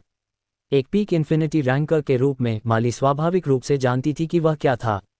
Eternal golden body. केवल वास्तविक इटर्नल्स के पास ही यह विशेष क्षमता थी। वे अपनी हर चाल के साथ दुनिया को नष्ट करने की शक्ति रखने वाली एक विशाल सुनहरी छाया बना सकते थे। माली ने सुनहरे विशालकाय के चेहरे को ध्यान से देखा। ये चेहरा कुछ जाना पहचाना लग रहा था। क्या वह? अचानक माली का दिल फिर से धड़क उठा। उसकी आंखों की पुतलियां फैलती रहीं। साहिल। इस सुनहरे विशालकाय का चेहरा बिल्कुल साहिल के जैसा ही है। ऐसा कहा जाता है कि एटर्नल गोल्डन बॉडी की उपस्थिति उस व्यक्ति की नकल करती है जिसने इसे धारण किया हो। दूसरे शब्दों में, क्या साहिल एक एटर्नल है? इस क्षण माली के चेहरे पर एक कड़वी मुस्कान थी। उसके पास एक एटर्नल था और फिर भी उसे इसका एहसास नहीं हुआ। दूसरे विचार पर, यदि कोई एटर्नल खुद को छिपाना चाहता है तो उसके लिए उसे न पहचान पाना सामान्य था। बस बात यह थी कि माली ने कभी उम्मीद नहीं की थी कि साहिल जैसा युवक एक वास्तविक एटर्नल होगा। साहिल की पहचान के बारे में माली के पास कई अनुमान थे। अध्याय 1582। वह जानती थी कि साहिल की पहचान सरल नहीं हो सकती है। वह स्टार किंगडम में किसी बड़े परिवार का प्रत्यक्ष वंशज या उत्तराधिकारी भी हो सकता है। वह किसी सेक्ट का केंद्र या पर्सनल डिसिप्लिन भी हो सकता है। हालांकि उसने कभी नहीं सोचा था कि साहिल एक एटर्नल था। पहले वह इन स्पेस पायरेट्स को डराने के लिए साहिल के पीछे की शक्ति का उपयोग करना चाहती थी, लेकिन उसने कभी उम्मीद नहीं की थी कि साहिल अकेले ही सभी स्पेस पायरेट्स की आसानी से देखभाल कर सकता है। एटर्नल रेल्म, वह क्षेत्र जिसका सपना बहुत से लोग देखते थे। अनगिनत लोग इस क्षेत्र के दरवाजे के बाहर अटके हुए थे, अंदर के दृश्य को देखने में असमर्थ थे। हालांकि साहिल इतना युवा था और उसने पहले ही इस क्षेत्र के दरवाजे को धक्का देकर खोल दिया था और उसमें प्रवेश कर लिया था। इस बिंदु पर भले ही साहिल कहता कि वह स्टार किंगडम में एक निश्चित सुपर जायंट फोर्स का सदस्य है, कोई भी उस पर संदेह नहीं करता। साहिल को साथ रखना निश्चित रूप से माली द्वारा अपने जीवन में लिया गया सबसे अच्छा निर्णय था। यहाँ एक एटर्नल साहिल के होने से संकट का समय टल गया था। माली ने यह भी समझ लिया कि merchant ship peak infinity rankers के हमले से बचाव करने में सक्षम थी, वह भी साहिल के कारण था। अन्यथा वह ऐसी क्षमता वाले किसी और के बारे में नहीं सोच सकती थी। युंग फैमिली, इसे भूल जाओ। यदि युंग फैमिली में ऐसी क्षमता होती तो हम आज इस स्थिति में क्यों पहुंचते? उन्हें परिवार की निरंतरता सुनिश्चित करने के लिए माल पहुंचाने हेतु मेरे जैसी औरत की भी जरूरत थी। फ्रेजर ने भी साहिल को पहचान लिया। फ्रेजर उन कुछ लोगों में से एक था जिन्होंने साहिल को जहाज पर देखा था। उसके चेहरे का भाव भी पल भर में डर से आश्चर्य में बदल गया। किसने सोचा होगा कि यह युवक वह व्यक्ति था जिसकी ताकत एटर्नल रेल्म तक पहुंच गई थी? क्या सरप्राइज है! साहिल की पहचान की पुष्टि होते ही संकट टल गया। मर्चेंट शिप के बाहर एक पल के सन्नाटे के बाद एक जोर से कांपती हुई आवाज हकलाते हुए निकली। ईदर एटर्नल गो गोल्डन बॉडी। एक peak infinity rank space pirate ने खुद से बुदबुदाया। उसकी आवाज छोटी थी, लेकिन वह अभी भी उन सभी स्पेस पायरेट्स को सुनाई दे रही थी जो पूरी खामोशी में खड़े थे। उसके शब्द शांत पानी में फेंके गए बमों की तरह थे, जिन्होंने तुरंत अनगिनत लहरें पैदा कर दीं। मूल रूप से बहुत शांत दृश्य उसके बाद बाजार जैसा शोर शराबे वाला हो गया। एटर्नल गोल्डन बॉडी हर किसी के लिए सुलभ नहीं थी। ऐसा नहीं था कि एटर्नल्स दुर्लभ थे, लेकिन वे आमतौर पर युद्ध शुरू नहीं करते थे। भले ही ऐसा हुआ, लेकिन हर कोई इसे देखने की हिम्मत नहीं करता। एटर्नल गोल्डन बॉडी एक ऐसी विधि थी जो अपनी मर्जी से दुनिया को नष्ट कर सकती थी। पीक इन्फिनिटी रैंकर्स या यहाँ तक कि पार्शियल एटर्नल्स भी इतनी लापरवाही से खड़े होकर देखने की हिम्मत नहीं करते। यदि वे सावधान नहीं रहे तो उन्हें गंभीर परिणाम भुगतने होंगे या मृत्यु का सामना करना पड़ेगा यदि वे इसमें घसीटे गए। एटर्नल्स के बीच की लड़ाई में बहुत से लोग प्रभावित होंगे और बहुत सारी आकस्मिक हताहतें होंगी। वहां मौजूद कम से कम 99% लोगों ने कभी एटर्नल गोल्डन बॉडी नहीं देखी थी। भले ही उन्होंने देखी हो, वह दूर से रही होगी। निश्चित रूप से यह पहली बार था जब उनका इससे इतना निकट संपर्क हुआ। क्या यह एटर्नल गोल्डन बॉडी है? ये बहुत आलीशान है, बहुत शानदार है। सही, मैंने इसके बारे में पहले सिर्फ सुना था, लेकिन इस बार मैंने आखिरकार इसे अपनी आंखों से इतने करीब से देखा है। ये बहुत विस्मयकारी है। मेरे पास ऐसा गौरवशाली क्षण कब होगा कि मैं पार्शियल एटर्नल्स को चींटियों की तरह अपने हाथों में पकड़ सकूं और उनके डर को महसूस कर सकूं। तुम इसके बारे में सोचो भी मत। एटर्नल रेल्म हमारी कल्पना से परे है। यहाँ तक कि नेता भी अंतिम आधे कदम को पार करने में असमर्थ रहे हैं। मैं हमेशा सपना देख सकता हूँ, अन्यथा मुझमें और कचरे में क्या अंतर है? क्या यह एक सपना है? तुम्हारे अपने सपने को पूरा करने की संभावना होनी चाहिए, लेकिन चूंकि वह असंभव है, यह सिर्फ एक कल्पना है, ठीक है? अध्याय 1583। साहिल ने अपने हाथों में पार्शियल एटर्नल रेल्म के 8 प्रमुख स्पेस पायरेट्स को पकड़ा और उनके चेहरों पर डर देखा। उसके होठों के कोने पर एक मुस्कान आ गई। उसने इन लोगों को तुरंत नहीं मारा। इसके बजाय वह चाहता था कि वे अपने भाग्य के दूसरों के हाथों में होने की भावना का अनुभव करें। सच में साहिल को दूसरों के भाग्य को नियंत्रित करना पसंद नहीं था, लेकिन दुर्भाग्य से उसे दूसरों द्वारा नियंत्रित होना भी पसंद नहीं था। यदि वह दूसरों को नियंत्रित नहीं करता तो उसे दूसरों द्वारा नियंत्रित किया जाता। इसलिए साहिल अंततः दूसरों को नियंत्रित करना ही चुनेगा। क्या आप अभी लूट का बंटवारा नहीं कर रहे थे? अगर मुझे सही याद है तो ऐसा लग रहा था कि यह 70-30 था, है ना? यदि ऐसा है तो मैं भी इसे आजमाऊंगा। आप 8 हैं, तो आप में से 6 को मारने और 2 को जीवित छोड़ने के बारे में क्या ख्याल है? साहिल ने अपने हाथों में मौजूद 8 प्रमुख स्पेस पायरेट्स को देखा और मुस्कुराहट के साथ पूछा, हमने नहीं सोचा था कि आप इस मर्चेंट शिप पर थे, मेरे लॉर्ड। कृपया शांत हो जाएं और हमें छोड़ दें, स्ट्रैन आदमी ने शांत होने का नाटक करते हुए कहा। कृपया शांत हो जाएं, मेरे आका, हमें छोड़ दें, अन्यों ने भी जल्दी से कहा। वे साहिल की इटर्नल गोल्डन बॉडी द्वारा नियंत्रित थे, 1 इंच भी हिलने में असमर्थ थे। इस क्षण यदि साहिल ने अपने हाथों में थोड़ी ताकत लगाई तो वे मर जाएंगे। वे मजबूत इटर्नल के सामने चींटियों से अलग नहीं थे। स्पेस पायरेट्स के रूप में क्या आपने बहुत पहले जीवन और मृत्यु की उपेक्षा नहीं की थी और उम्मीद की थी कि ये दिन आएगा? आप अभी भी मेरे सामने विनती क्यों कर रहे हैं? और मेरा मानना है कि इन वर्षों में कई लोगों ने आपके सामने विनती की है ना? क्या आपने उन्हें छोड़ा था? यदि आप जानते थे कि आज ऐसा होगा तो आपने अतीत में वह सब क्यों किया? ठीक वैसे ही जैसे माली ने अभी कहा, आप कमीनों को जल्द ही या बाद में अपने कर्मों का फल भुगतना होगा। चून कि भगवान आपको दंड नहीं देंगे तो मैं दूंगा। साहिल अभी भी मुस्कुराता रहा, लेकिन उसकी आवाज़ थोड़ी ठंडी थी। मेरे आका, शांत हो जाए। मेरे आका, शांत हो जाए। आप क्या चाहते हैं? पैसा, संसाधन, खजाने? जब तक मेरे पास वे हैं मैं वे सब आपको दे दूंगा। अब से मैं मुझे न मारने के लिए आपकी दयालुता का बदला चुकाने के लिए कड़ी मेहनत करूंगा। मुझे बस आशा है कि आप मुझे जाने देंगे। किसी ने दबाव सहन नहीं किया और चिल्लाया क्योंकि वह टूट गया था। मृत्यु के सामने सभी सामान्य लोग भय महसूस करेंगे, यहाँ तक कि स्पेस पायरेट्स भी इसके अपवाद नहीं थे। यदि साहिल ने प्रतिक्रिया करने से पहले ही उन्हें मार दिया होता तो वे अपने भाग्य को स्वीकार कर लेते। हालांकि चूंकि वे अभी भी जीवित थे तो कौन जीवित रहने के अवसर के लिए नहीं लड़ना चाहता था? मैं भी, जब तक आप मेरी जान बख्शते हैं मैं अब से आपका गुलाम रहूंगा। मैं आपके लिए कुछ भी कर सकता हूँ। मैं नर्क में भी जा सकता हूँ और जो आप चाहते हैं वह कर सकता हूँ। ओह, क्या तुम मेरे लिए कुछ भी कर सकते हो? तो क्या तुम बिना किसी शर्त के वही करोगे जो मैं कहता हूँ? साहिल ने पूछा। हाँ, मैं आपके लिए कुछ भी कर सकता हूँ मेरे आका। मैं आपके सभी आदेशों का बिना शर्त पालन करूंगा। तुम्हारे बारे में क्या? साहिल ने दूसरों की ओर देखा। हम भी। जिस व्यक्ति पर साहिल की निगाह पड़ी उसने तुरंत उत्तर दिया। उसे डर था कि यदि वह बहुत धीरे बोला तो साहिल उसे कुचलकर मार डालेगा। मैं, साहिल, कोई ब्लडथर्स्टी व्यक्ति नहीं हूँ। चूंकि आप सभी ने ऐसा कहा है तो मैं आपको नहीं मारूंगा, साहिल ने धीरे से कहा। आपकी कृपा के लिए धन्यवाद। आपकी कृपा के लिए धन्यवाद। 8 प्रमुख स्पेस पायरेट्स उत्साहित होकर चिल्लाए। यदि वे साहिल की पकड़ में नहीं होते तो वे साहिल के सामने घुटने टेक देते और उसे काउंटआउट करते। मूल रूप से उन्होंने सोचा था कि वे निश्चित रूप से मर जाएंगे क्योंकि वे आज एक अटर्नल से टकरा गए थे, लेकिन अप्रत्याशित रूप से अटर्नल ने उन्हें नहीं मारा। चाहे कुछ भी हो, एक जीवित कुत्ता मृत शेर से बेहतर था। कोई मरना नहीं चाहता था। जब तक जीवन था तब तक आशा थी। साहिल के शब्दों ने न केवल 8 प्रमुख स्पेस पायरेट्स को उत्साहित किया बल्कि सैकड़ों अन्य स्पेस पायरेट्स ने भी एक साथ खुशी दिखाई। चूंकि इस अटर्नल ने नेताओं को नहीं मारा तो वह निश्चित रूप से उन्हें भी नहीं मारेगा। आखिरकार नेता ही केंद्र और मास्टरमाइंड थे और वे ही थे जिन्होंने वे सभी अपराध किए थे। अध्याय 1584। वे ज्यादा से ज्यादा साथी थे। क्रूर और अमानवीय नेताओं की तुलना में अन्य बहुत कम दुष्ट थे। हमें न मारने के लिए धन्यवाद मेरे आका। हमें न मारने के लिए धन्यवाद मेरे आका। हमें न मारने के लिए धन्यवाद मेरे आका। सैकड़ों स्पेस पायरेट्स हवा में घुटने टेक कर बैठ गए और साहिल को 3 बार काउंटआउट किया। फिर उन्होंने उत्तराधिकार में 3 गगनभेदी धन्यवाद कहे। स्पेस पायरेट्स उत्साहित थे जबकि माली और अन्य थोड़े उदास थे। स्पेस पायरेट्स पूरे स्टार किंगडम में कुख्यात थे, विशेष रूप से वे जो अपने रास्ते में आने वाले सभी लोगों को मार डालते थे। यदि कोई दल कभी उनसे टकरा जाता तो लगभग कोई भी जीवित नहीं बचता। भले ही एक औरत अस्थायी रूप से जीवित रह सके, लेकिन वह तब तक नर्क का सामना करेगी जब तक कि उसे बलात्कार कर मार नहीं दिया जाता।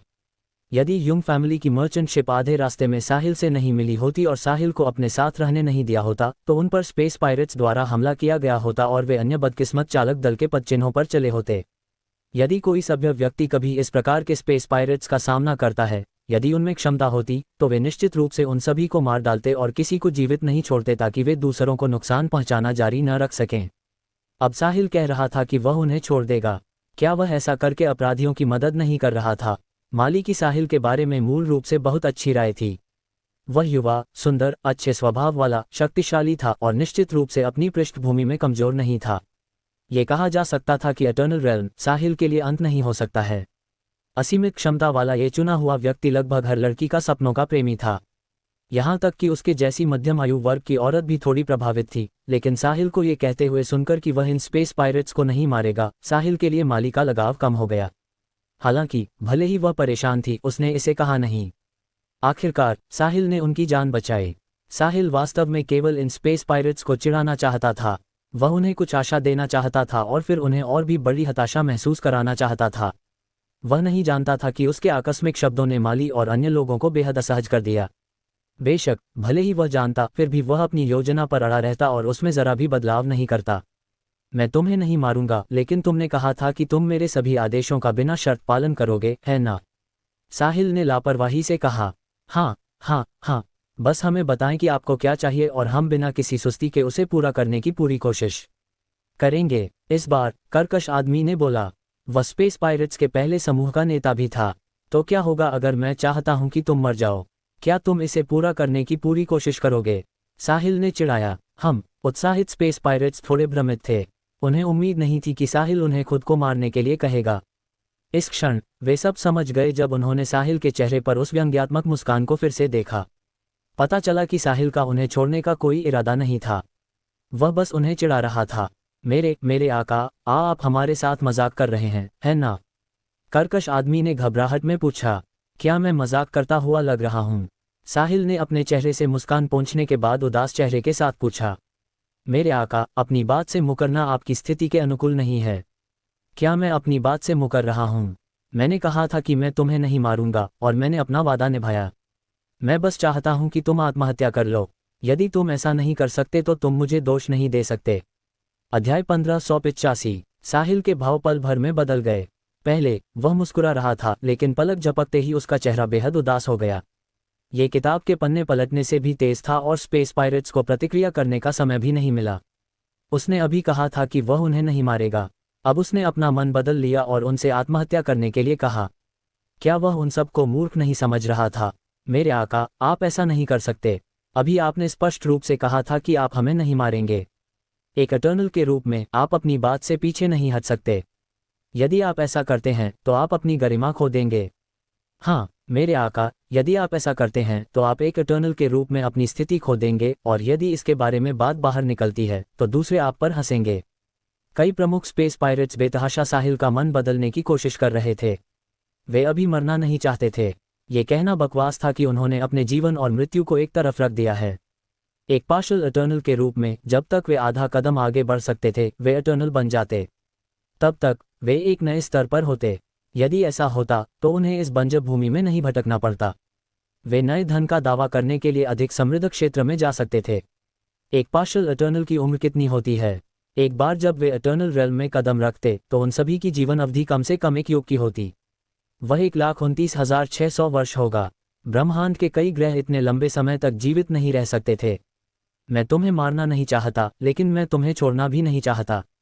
तुम इस बारे में स्पष्ट हो। मैं बस अपने हाथ गंदे नहीं करना चाहता। यदि तुम इसे खुद करते हो तो तुम सम्मानजनक रूप से मर सकते हो, लेकिन चूंकि तुम तैयार नहीं हो तो मैं इसे केवल तुम्हारे लिए कर सकता हूं, लेकिन ये थोड़ा क्रूर होगा, इसलिए तुम्हें इसे सहना होगा।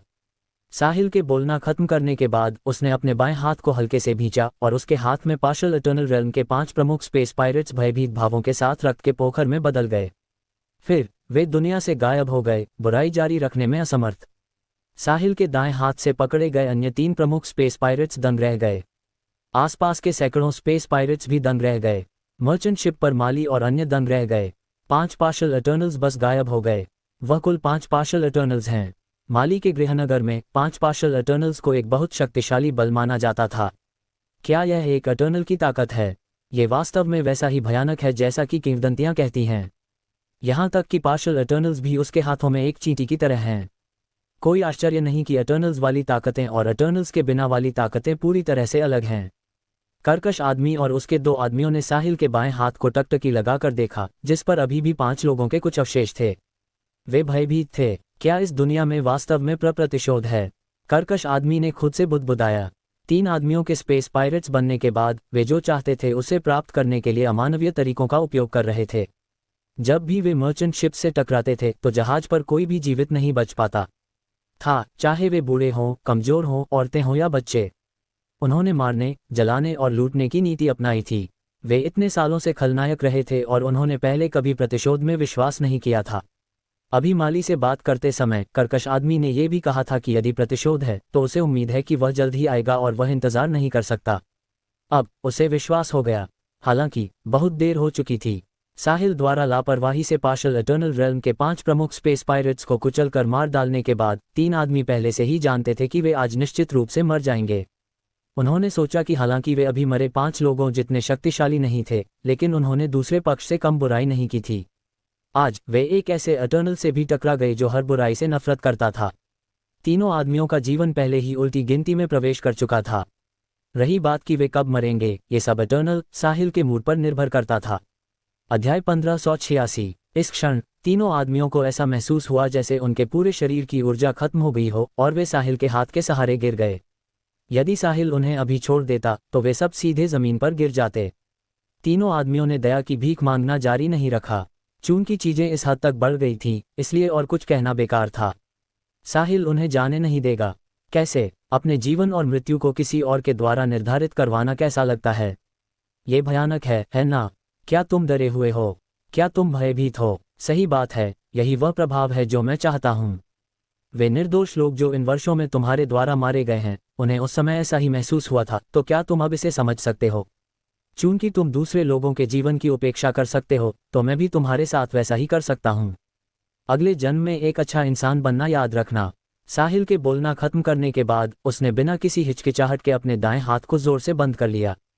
कर्कश आदमी और उसके आदमियों ने भी अभी वाले 5 लोगों के पदचिन्हों का पालन किया। वे साहिल की इटर्नल गोल्डन बॉडी के हाथ में सीधे कुचलकर मार दिए गए। उनके शव भी नहीं बचे, सिर्फ खून का एक पोखर रह गया। पार्शल इटर्नल रेल्म के 8 स्पेस पायरेट्स के पास जरा सा भी प्रतिरोध नहीं था और वे पूरी तरह से मिट गए। वे कई वर्षों से अपराध कर रहे थे और इसे उनके द्वारा किए गए कार्यों के प्रायश्चित के रूप में माना जा सकता था। हालांकि उन्होंने जो किया उसकी तुलना में ये काफ़ी नहीं था, लेकिन वे सभी मर चुके थे और सभी शिकायतें और कृपा भी समाप्त हो जाएगी। साहिल देख सकता था कि वे तीनों डर के मारे मूर्ख बन गए थे और उनके पास ऊर्जा भी नहीं बची थी, और यदि वह जारी रखता तो उसे कुछ भी हासिल नहीं होता, इसलिए उसने बस उन्हें सीधे मार डाला। आसपास के सैकड़ों स्पेस पायरेट्स ने साहिल को खाली निगाहों से देखा।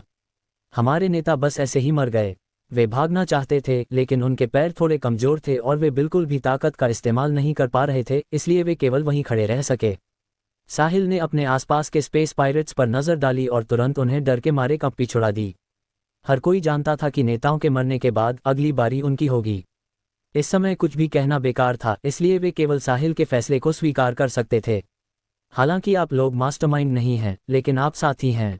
बुराई करने वालों की मदद करना उतना ही घृणित है और आपके हाथों पर खून मास्टरमाइंडों से कम नहीं है। चूंकि मैं आज आपसे मिला हूं, मैं आपको शुद्ध करूंगा और आपके पापों का प्रायश्चित करने में आपकी मदद करूंगा। अपने अगले जीवन में सही व्यक्ति का अनुसरण करना याद रखना। साहिल के ऐसा कहने के बाद धमाका, इटर्नल गोल्डन बॉडी के चारों ओर एक अदृश्य एयरवेव सीधे प्रकट हुई और फैल गई। एक पल में ये सैकड़ों स्पेस पायरेट्स के सामने पहुंच गई। सभी स्पेस पायरेट्स ने डर दिखाया क्योंकि उन्होंने एक बेजोड़ बल को आते हुए महसूस किया। नहीं, बचाओ! अनगिनत डरी हुई चीखें एक के बाद एक सुनाई दीं। स्पेस पायरेट्स अपनी चीखों के बीच मर गए। उन्होंने इन वर्षों में की गई बुराई की उचित कीमत चुकाई। इटर्नल साहिल का सामना करते हुए पार्शल इटर्नल रेल्म के प्रमुख स्पेस पायरेट्स भी विरोध नहीं कर सके, उन लोगों की तो बात ही छोड़िए जो यूनिवर्स रेल्म में थे। धूम धूम 2 जोरदार धमाके हुए। स्पेस पायरेट्स द्वारा संचालित 2 बैटलशिप्स भी साहिल के हमले के तहत ढह गईं। अंदर छोड़े गए स्पेस पायरेट्स भागने से पहले ही बैटलशिप के साथ गायब हो गए। कुछ देर बाद पूरी वॉइड शांत हो गई। सभी स्पेस पायरेट्स पूरी तरह से मिटा दिए गए और एक भी नहीं बचा। इनमें से प्रत्येक के हाथों पर खून था, इसलिए मृत्यु उनके लिए सबसे हल्की सजा थी। अध्याय 1587। मर्चेंट शिप पर माली और अन्य लोगों ने अपने सामने सब कुछ देखा। यह ऐसा था जैसे वे सपना देख रहे हों। कुछ मिनट पहले स्पेस पायरेट्स अहंकारी और दबंग थे और वे मर्चेंट शिप को तोड़ने और अन्य स्पेस पायरेट्स के साथ लूट को साझा करने के लिए तैयार थे। पलक झपकते ही वे सब मिटा दिए गए और उनमें से एक भी शेष नहीं रहा। तुरंत बाद एक तबाही से बचने की खुशी ने सबके दिल को भर दिया। वे बच गए। वे 8 पार्शल इटर्नल्स और सैकड़ों स्पेस पायरेट्स के हमले से बचने में कामयाब रहे। ये सब उनके सिर के ऊपर मौजूद सुनहरे विशालकाय के कारण था। माली को छोड़कर सभी मर्चेंट शिप की ऊपरी मंजिल पर घुटने टेक कर बैठ गए और साहिल को सलाम किया। अभिवादन मास्टर साहिल। मास्टर साहिल, हमारी जान बचाने के लिए धन्यवाद। हम आपकी कृपा को कभी नहीं भूलेंगे। यदि आपको भविष्य में हमारी आवश्यकता हो तो बस हमें बताएं और हम अपनी जान जोखिम में डालकर भी ना नहीं कहेंगे। माली ने घुटने नहीं टेके। इस क्षण वह अपने दिल में जमकर लड़ रही थी, क्या मुझे घुटने टेकने चाहिए या नहीं। एक बार जब मैं ऐसा कर लूंगी तो भविष्य में साहिल का सामना कैसे करूंगी। ये देखते हुए कि आसपास के लोग घुटने टेकने के लिए तैयार थे, माली ने मन ही मन आह भरी। साहिल जैसा आदमी उसके साथ किसी भी तरह का संबंध रखने के लिए नहीं बना था। वे अलग अलग दुनिया से थे। ये संभव था कि एक बार जब वे सेंट्रल सेक्रेड कॉन्टिनेंट पहुंच जाएं तो दोनों अलग हो जाएं और फिर कभी मिलने का मौका न मिले। अभी वह अपने नीच मन से साहिल का अनुचित न्याय कर रही थी। उसने सोचा कि साहिल उन राक्षसों को छोड़ देगा जिनके हाथों पर खून था। अनपेक्षित रूप से वह बस आग से पलटवार करना चाहता था और उन्हें आशा के बाद गहरे डर का अनुभव कराना चाहता था। इस क्षण माली को अभी भी अपने दिल में अपराध बोध का आभास हुआ। जब वह अभी भी विचार कर रही थी कि घुटने टेके या नहीं, साहिल ने एटर्नल गोल्डन बॉडी को वापस ले लिया और मर्चेंट शिप की ऊपरी मंजिल पर प्रकट हुआ। साथ ही अपने हाथ के एक इशारे के साथ एक बल ने उन सभी लोगों को उठाया जो अपने पैरों पर घुटने टेक कर बैठे थे। सब लोग, आप बहुत दयालु हैं। यह मेरी तरफ से बस एक छोटा सा प्रयास है। इन स्पेस पायरेट्स के बहुत दुष्ट होने की बात तो छोड़ ही दीजिए। जो कोई भी उनसे मिलता वह बिना किसी हिचकिचाहट के उन्हें मिटा देता, इसलिए आपको यह महसूस करने की जरूरत नहीं है कि आप पर मेरा कुछ एहसान है, साहिल ने लापरवाही से कहा। अब वह एक बड़े परिवार के कुलीन पुत्र की तरह लग रहा था। वह अभी के निर्णायक एटर्नल से बिल्कुल अलग था। यह आपके लिए कुछ भी नहीं हो सकता है मास्टर साहिल, लेकिन हमारे लिए ये पुनर्जन्म का एक मौका है। मैंने सोचा था कि मैं अभी मरने वाला हूँ। मास्टर साहिल, मैं आपकी दयालुता को हमेशा याद रखूंगा, चाहे आप इसे स्वीकार करें या न करें। मैं मास्टर साहिल की दयालुता को अपने दिल में हमेशा याद रखूंगा। सब ने एक स्वर में कहा। साहिल भी उनके जुनून के सामने थोड़ा लाचार दिख रहा था। इस समय माली आगे खड़ी हुई और बोली, ठीक है, सब लोग अपने पदों पर वापस जाएं और अपनी यात्रा जारी रखें। यदि आप मास्टर साहिल का बदला चुकाना चाहते हैं तो हमें मास्टर साहिल का समय बचाने के लिए जितनी जल्दी हो सके सेंट्रल सेक्रेड कॉन्टिनेंट पहुंचना चाहिए। मास्टर साहिल थके हुए हैं, इसलिए उन्हें आराम की जरूरत है। माली के ऐसा कहने के बाद सब एक एक करके चले गए। जल्द ही मर्चेंट शिप की ऊपरी मंजिल पर केवल साहिल और माली बचे थे। अपना रहस्य छिपाना कितना कठिन रहा होगा मास्टर साहिल। माली ने साहिल की ओर देखा और अर्थपूर्ण ढंग से कहा, माली, मेरा मजाक उड़ाना बंद करो। इसके अलावा मैं इसे छिपाना नहीं चाहता था, लेकिन आपने मुझसे नहीं पूछा। मैं बिना किसी कारण के सिर्फ यह नहीं कह सकता कि मैं एक एटर्नल हूं, है ना? साहिल ने उत्तर दिया। जब हम स्पेस पायरेट से टकराए तो मैं आपके पास आए और आपको पेगी के साथ जाने का कोई भी अवसर बनाने की पूरी कोशिश की। क्या आप तब मुझे नहीं बता सकते थे कि आप इन स्पेस पायरेट्स को हरा सकते हैं और मुझे चिंतित नहीं कर सकते? माली ने छिपी हुई कड़वाहट के साथ पूछा। यदि मैं आपको बताता तो क्या आप मुझ पर विश्वास करती? साहिल ने पूछा। बेशक, मैं आप पर विश्वास करूंगी। भले ही मैं न करूं, आप बस एक कदम उठा सकते थे। अभी समय नहीं हुआ था। स्पेस पायरेट्स का दूसरा समूह अभी तक नहीं पहुंचा था और मुझे लगा कि उन सभी को एक साथ निपटाना आसान है, कहीं वे भाग न जाएं। क्या आपको लगता है कि एक एटर्नल आपके हाथों से कोई बच सकता है? यदि आप ऐसा कहेंगे तो कोई विश्वास नहीं करेगा। माली, हमेशा मुझसे बेहतर कोई न कोई होगा। एटर्नल रेल्म तो बस शुरुआत है। जब आप सेंट्रल सेक्रेड कॉन्टिनेंट पहुंचेंगे तो आप जान जाएंगे कि एटर्नल रेल्म वास्तव में कुछ भी नहीं है। उन असली दिग्गजों के सामने एटर्नल सिर्फ चींटियां हैं। अध्याय 1588। साहिल ने नेक और इरिडेसेंट सेक्ट के 2 सेंट रेल्म प्रतिष्ठित बुजुर्गों के बारे में सोचा। वे ही थे जो स्टार किंगडम पिरामिड के शीर्ष पर खड़े थे। इन दिग्गजों के लिए उसके जैसे एटर्नल को मारना उतना ही आसान था जितना उसने अभी उन यूनिवर्स रेल्म स्पेस पायरेट्स को मारा था। बेशक, मैं जानती हूँ, मैं ऐसी नहीं हूँ जिसने कभी बाहरी दुनिया नहीं देखी, लेकिन सच कहूँ तो मैंने आपके जितना युवा एटर्नल कभी नहीं देखा।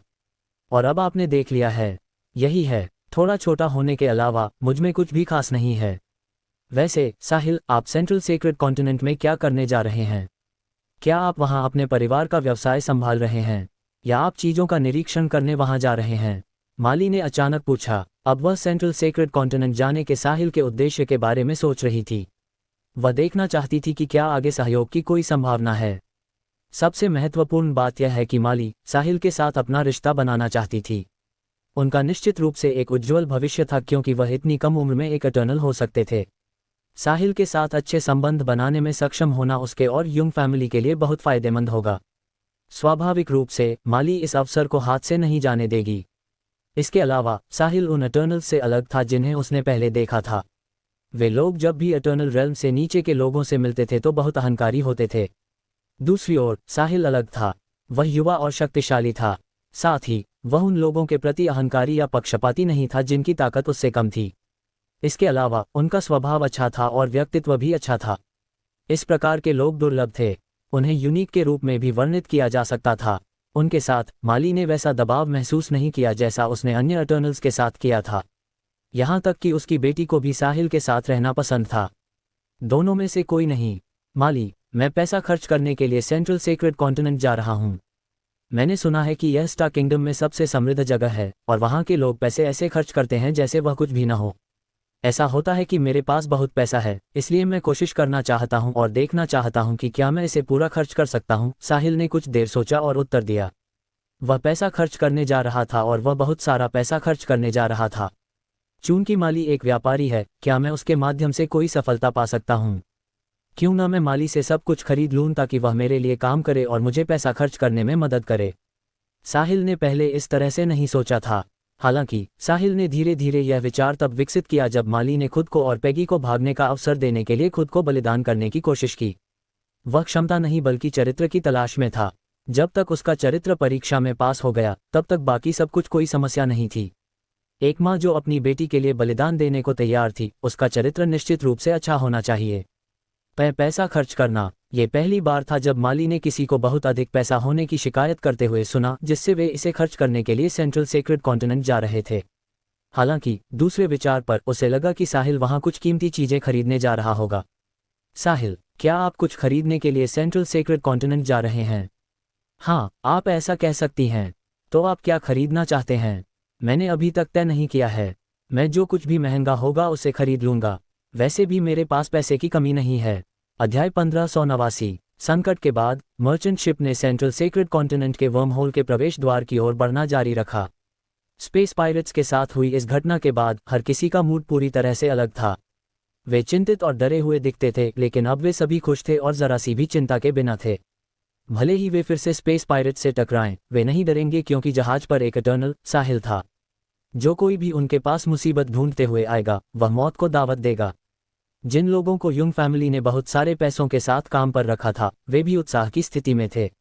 इस बार न केवल उन्हें बहुत लाभ मिल सकता था और आगे सुधार जारी रखने के लिए संसाधन प्राप्त हो सकते थे, बल्कि वे एक एटर्नल के व्यवहार और एटर्नल गोल्डन बॉडी की शक्ति को करीब से देख सकते थे। यह एक सार्थक यात्रा थी।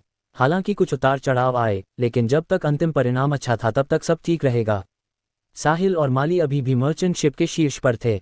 अभी की बातचीत के बाद माली को पहले से ही सेंट्रल सेक्रेड कॉन्टिनेंट जाने के साहिल के उद्देश्य का मोटा अंदाजा हो गया था। वह झूठ बोल रहा था जब उसने कहा था कि उसके पास खर्च करने के लिए बहुत अधिक पैसा है और वह वहां सिर्फ इसे खर्च करने जा रहा है।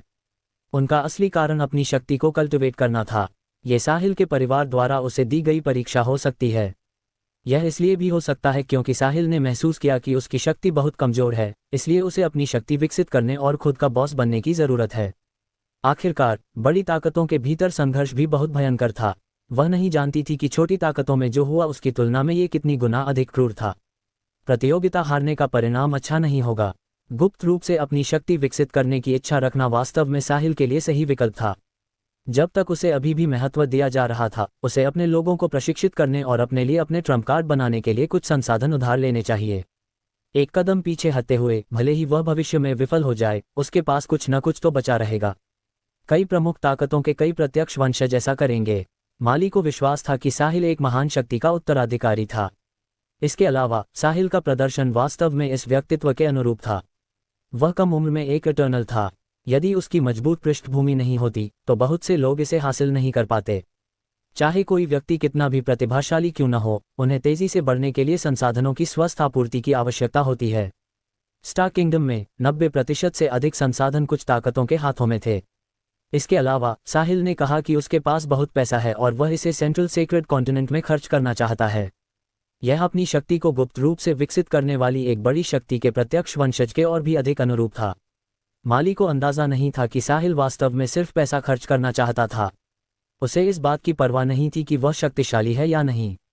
वह तब तक खुश रहेगा जब तक वह अन्य शक्तिशाली लोगों की नज़र में आए बिना कम कीमत और सुरक्षित तरीके से पैसा खर्च कर सकता था। भले ही उस पर ध्यान दिया जाए, ये दसियों अरबों स्टार डॉलर्स खर्च करने के बाद ही होगा।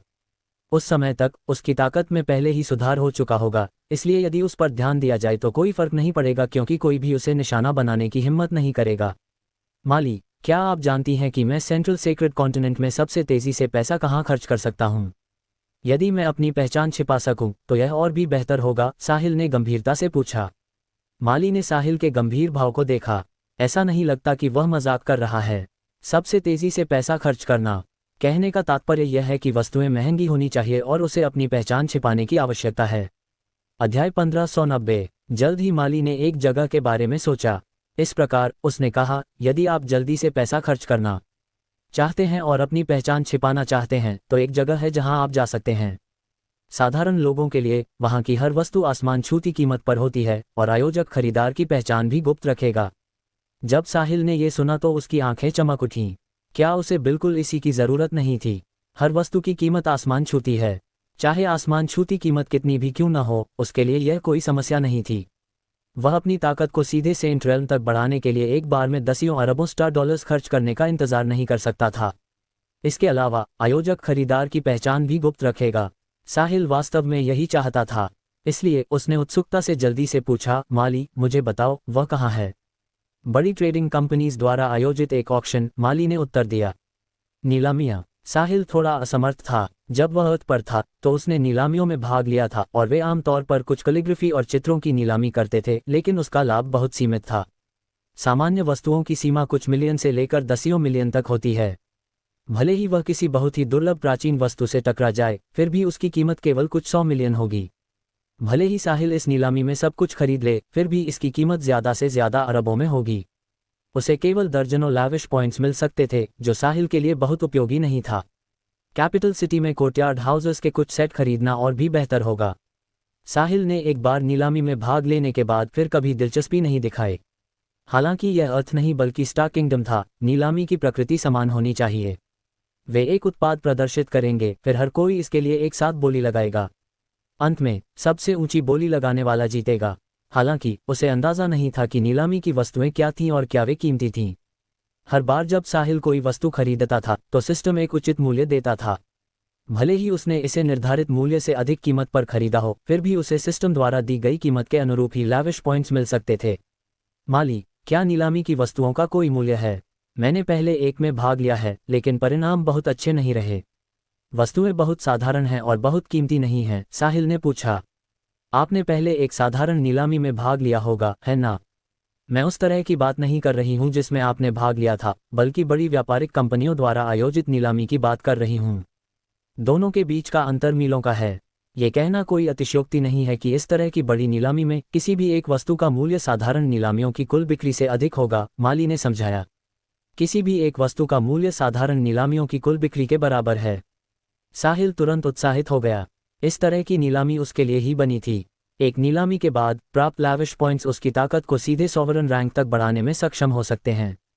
माली, ऐसी बड़ी नीलामियां कब आयोजित की जाएंगी? मैं भाग लेना चाहता हूं, साहिल ने उत्साह से कहा। इस तरह की नीलामी मिलना मुश्किल है। मुझे नहीं पता कि यह कब आयोजित की जाएगी। आमतौर पर यह तभी होगा जब किसी व्यापारिक कंपनी द्वारा कोई उत्सव आयोजित किया जाएगा। आखिरकार नीलामी की हर वस्तु स्वर्ग और पृथ्वी का खजाना होगी।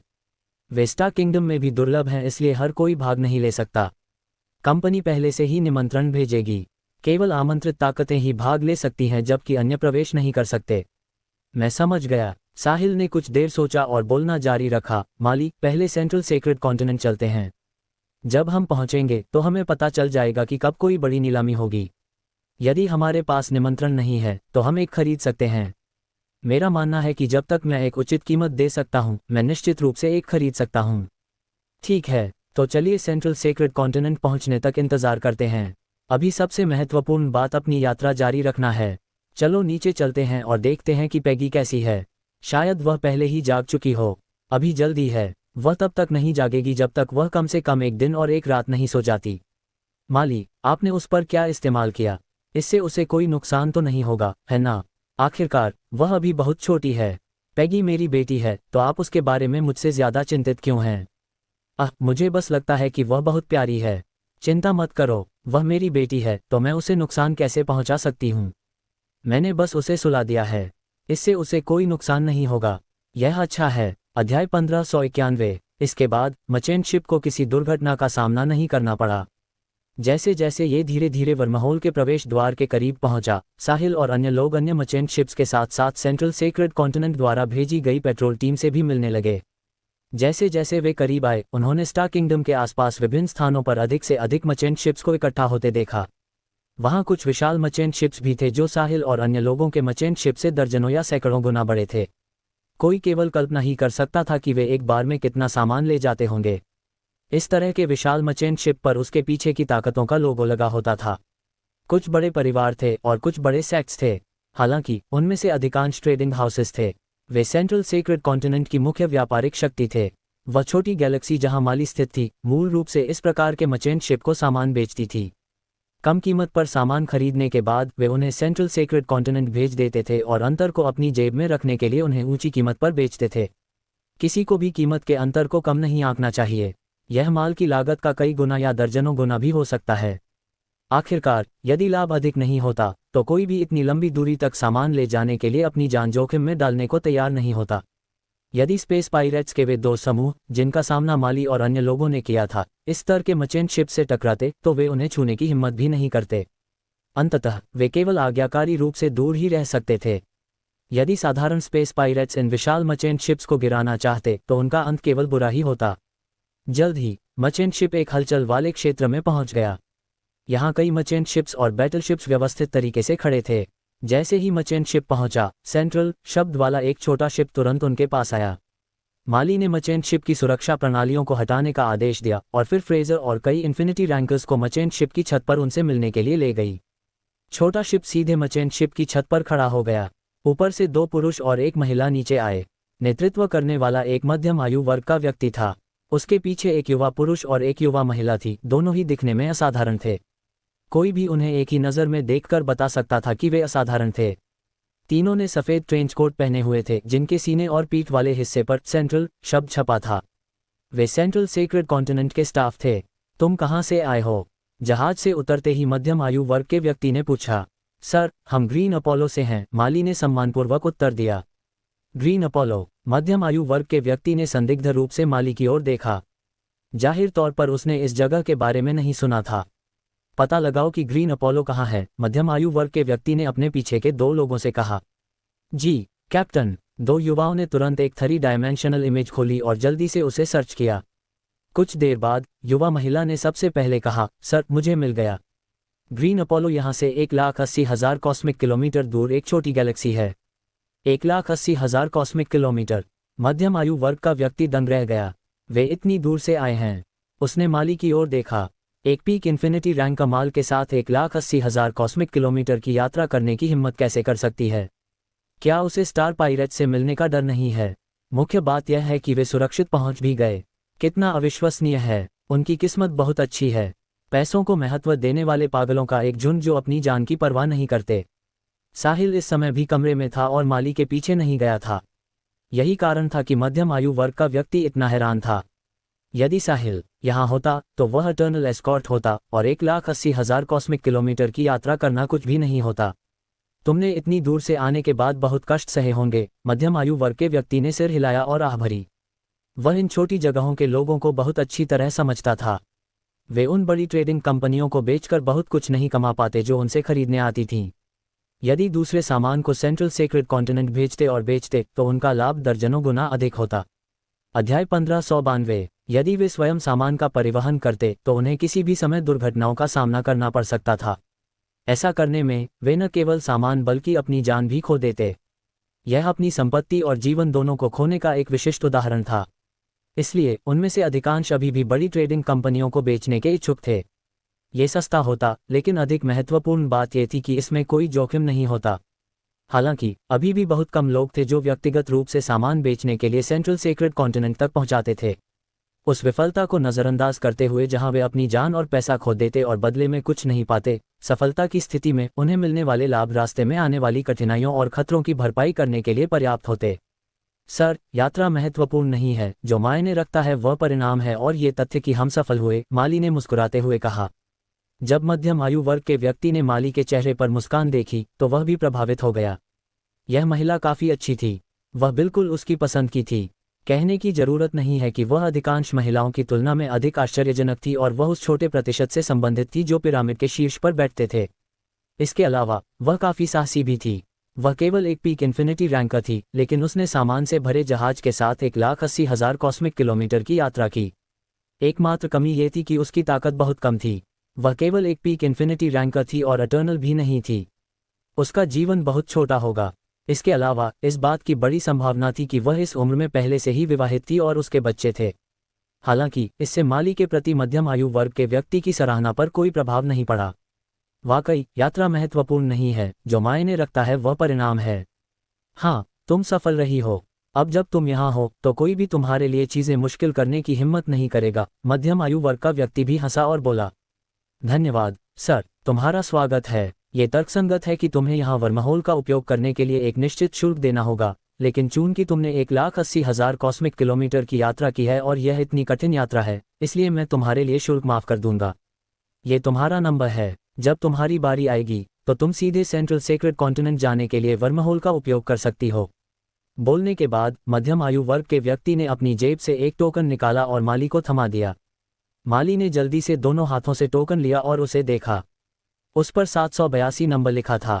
दूसरे शब्दों में, उसका मर्चेंट शिप कतार में 782वां जहाज था। उसे अपने मर्चेंट शिप की बारी आने से पहले अपने आगे के 781 जहाजों का इंतजार करना था। धन्यवाद सर, माली ने झुककर मध्यम आयु वर्ग के व्यक्ति को धन्यवाद दिया। मैंने कहा कि तुम्हें इतना विनम्र होने की जरूरत नहीं है। तुम्हारा नाम क्या है? मध्यम आयु वर्ग के व्यक्ति ने पूछा। सर, मेरा नाम माली युंग है। मैं समझ गया, मिस युंग। मुझे अभी भी कुछ काम देखना है, इसलिए मैं पहले निकलूंगा। अगर तुम्हें किसी चीज की जरूरत हो तो तुम मेरे पास आ सकती हो। मेरा नाम रेमी बैंक्स है। रेमी मुड़ा और चला गया। दो युवा जल्दी से उसके पीछे हो लिए। विदाई मास्टर रेमी, माली ने झुककर कहा। विदाई मास्टर रेमी। अन्यों ने भी वैसा ही किया। तीनों एक छोटे जहाज में चले गए। उन्हें अभी भी शुल्क वसूलने और नंबर जारी करने के लिए अगले मर्चेंट शिप पर जाने की जरूरत थी। माली और अन्य भी कंट्रोल रूम में लौट आए। मर्चेंट शिप आगे बढ़ता रहा। अन्य मर्चेंट शिप्स के बगल में खड़े होने के बाद उन्होंने किसी को अंदर आने से रोकने के लिए अपनी सुरक्षा प्रणाली चालू रखी। वे सेंट्रल सेक्रेड कॉन्टिनेंट जाने के लिए वर्महोल में प्रवेश करने का इंतजार कर रहे थे। वास्तव में वर्महोल स्पेस डायमेंशंस की विशेषताओं का उपयोग करके बनाया गया एक चैनल था। स्पेशल डायमेंशन जितना ऊंचा होगा, दो बिंदुओं के बीच की दूरी उतनी ही कम होगी। साहिल 4 डायमेंशनल स्पेस में यात्रा कर सकता था, जो स्वाभाविक रूप से 3 डायमेंशनल स्पेस की तुलना में बहुत तेज थी। हालांकि वर्महोल विभिन्न वाहनों के लिए हाई डायमेंशनल स्पेस के माध्यम से यात्रा करने का एक स्थिर तरीका था। वर्महोल और जिस तरह से साहिल और अन्य इटर्नल्स यात्रा करते थे, उनके बीच अंतर यह था कि यह फिक्स था। ये दो बिंदुओं के बीच का एक सीधा रास्ता था और इसमें रहते हुए कोई दुर्घटना या विचलन नहीं होता था। कोई केवल एक निश्चित बिंदु पर प्रवेश कर सकता था और एक निश्चित बिंदु पर बाहर निकल सकता था और कोई बीच में नहीं उतर सकता था। दूसरी ओर इटर्नल्स और उससे ऊपर के लोग अंदर यात्रा करने के लिए स्पेस को चीरने के बाद अपनी इच्छानुसार अपने रास्ते बदल सकते थे। दोनों के बीच यही अंतर था। कई वर्महोल 4 डायमेंशनल स्पेस में नहीं थे। उदाहरण के लिए, जिस वर्महोल में साहिल और अन्य ने अब प्रवेश किया, वह सीधे 6 डायमेंशनल स्पेस में बनाया गया था। ये निश्चित रूप से साहिल के 4 डायमेंशनल स्पेस में यात्रा करने से कहीं अधिक तेज होना चाहिए। हालांकि वर्महोल बनाने में बहुत समय और प्रयास लगता था। बड़ी ताकतों को छोड़कर कोई भी साधारण शक्ति उन्हें नहीं बना सकती थी, इसलिए उनके लिए कुछ शुल्क लेना उचित था। अध्याय 1593। माली द्वारा मर्चेंट शिप को डॉक पर लगाने के बाद उसने चुपचाप इंतजार करना शुरू कर दिया। उसे जो नंबर मिला था वह 782 था।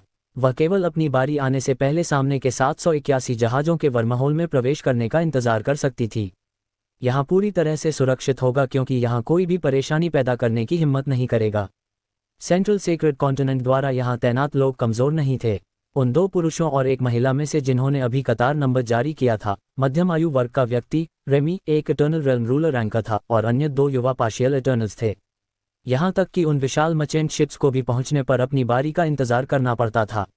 नाव पर मौजूद सभी लोग रिलैक्स हो गए और आखिरकार उन्होंने अच्छी तरह आराम किया।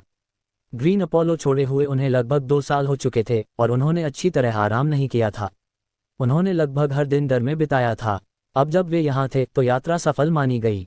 जब वे सेंट्रल सेक्रेड कॉन्टिनेंट पहुंचेंगे तो जहाज पर सामान बेचने के बाद उन्हें समृद्ध पुरस्कार भी मिल सकते थे। साहिल पूरे समय कमरे में रहा। जैसे जैसे समय बीतता गया वह धीरे धीरे शांत होता गया और अब उतना चिंतित नहीं था जितना वह शुरुआत में था। ऐसा इसलिए था क्योंकि चिंतित होने से कुछ भी मदद नहीं मिलेगी और यह उसके निर्णय को प्रभावित करेगा और उसे गलत निर्णय लेने की ओर ले जाएगा। वह सेलेस्ट को बचाने से पहले मरना नहीं चाहता था। सेंट्रल सेक्रेड कॉन्टिनेंट जैसी जगहों पर पैसा खर्च करना आसान होगा जब तक कि कोई रास्ता ढूंढ सके। अब उसे उस बड़ी नीलामी में बहुत दिलचस्पी थी जिसका जिक्र माली ने किया था। उसे उम्मीद थी कि जब वह सेंट्रल सेक्रेड कॉन्टिनेंट पहुंचेगा तो वह ऐसी नीलामी आयोजित करने वाली किसी फर्म से टकरा सकता है। साहिल सोच रहा था कि उसे पहले अपनी ताकत को पीक सॉवरन रैंक तक बढ़ाना चाहिए और फिर आगे की योजना बनानी चाहिए। रूलर रैंक बहुत कमजोर थी।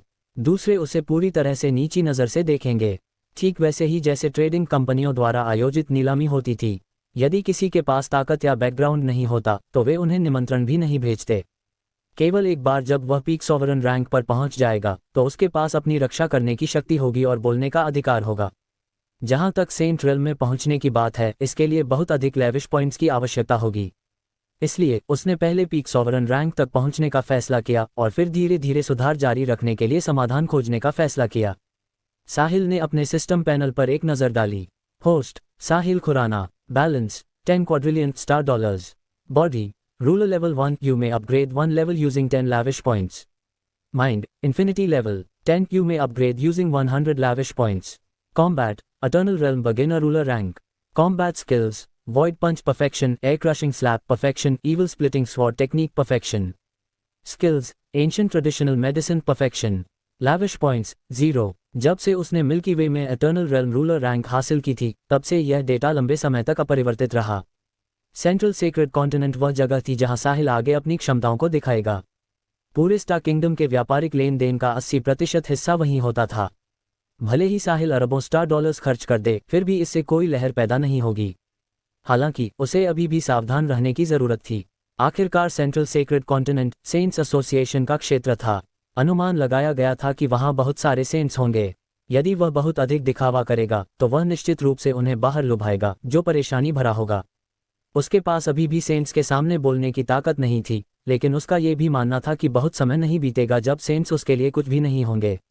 अध्याय 1594 इरिडेसेंट सेक्ट के नेक और प्रतिष्ठित बुजुर्गों, बस तुम इंतजार करो, मैं एक एक करके तुम्हारे साथ हिसाब चुकता करूंगा। साहिल ने अपने मन में चुपचाप सोचा। मचेंट शिप ने यहाँ पूरे एक दिन इंतजार किया। छोटी लड़की पेगी अब जाग चुकी थी। जैसे ही वह जागी, छोटी लड़की ने साहिल से उसे एक कहानी सुनाने के लिए कहा। उसे नहीं पता था कि अपनी नींद के दौरान वह जीवन मृत्यु के अनुभव से गुजरी थी। जब माली और अन्य वर्महोल में प्रवेश करने वाले थे, मचेंट शिप में एक मेहमान का स्वागत हुआ। ये रेमी था, वही एटर्नल जिसने कल उन्हें नंबर दिया था। माली भी उसके आने के उद्देश्य को लेकर असमंजस में थी। उसे यकीन था कि उसने पहले कभी इस आदमी के साथ कोई बातचीत नहीं की थी।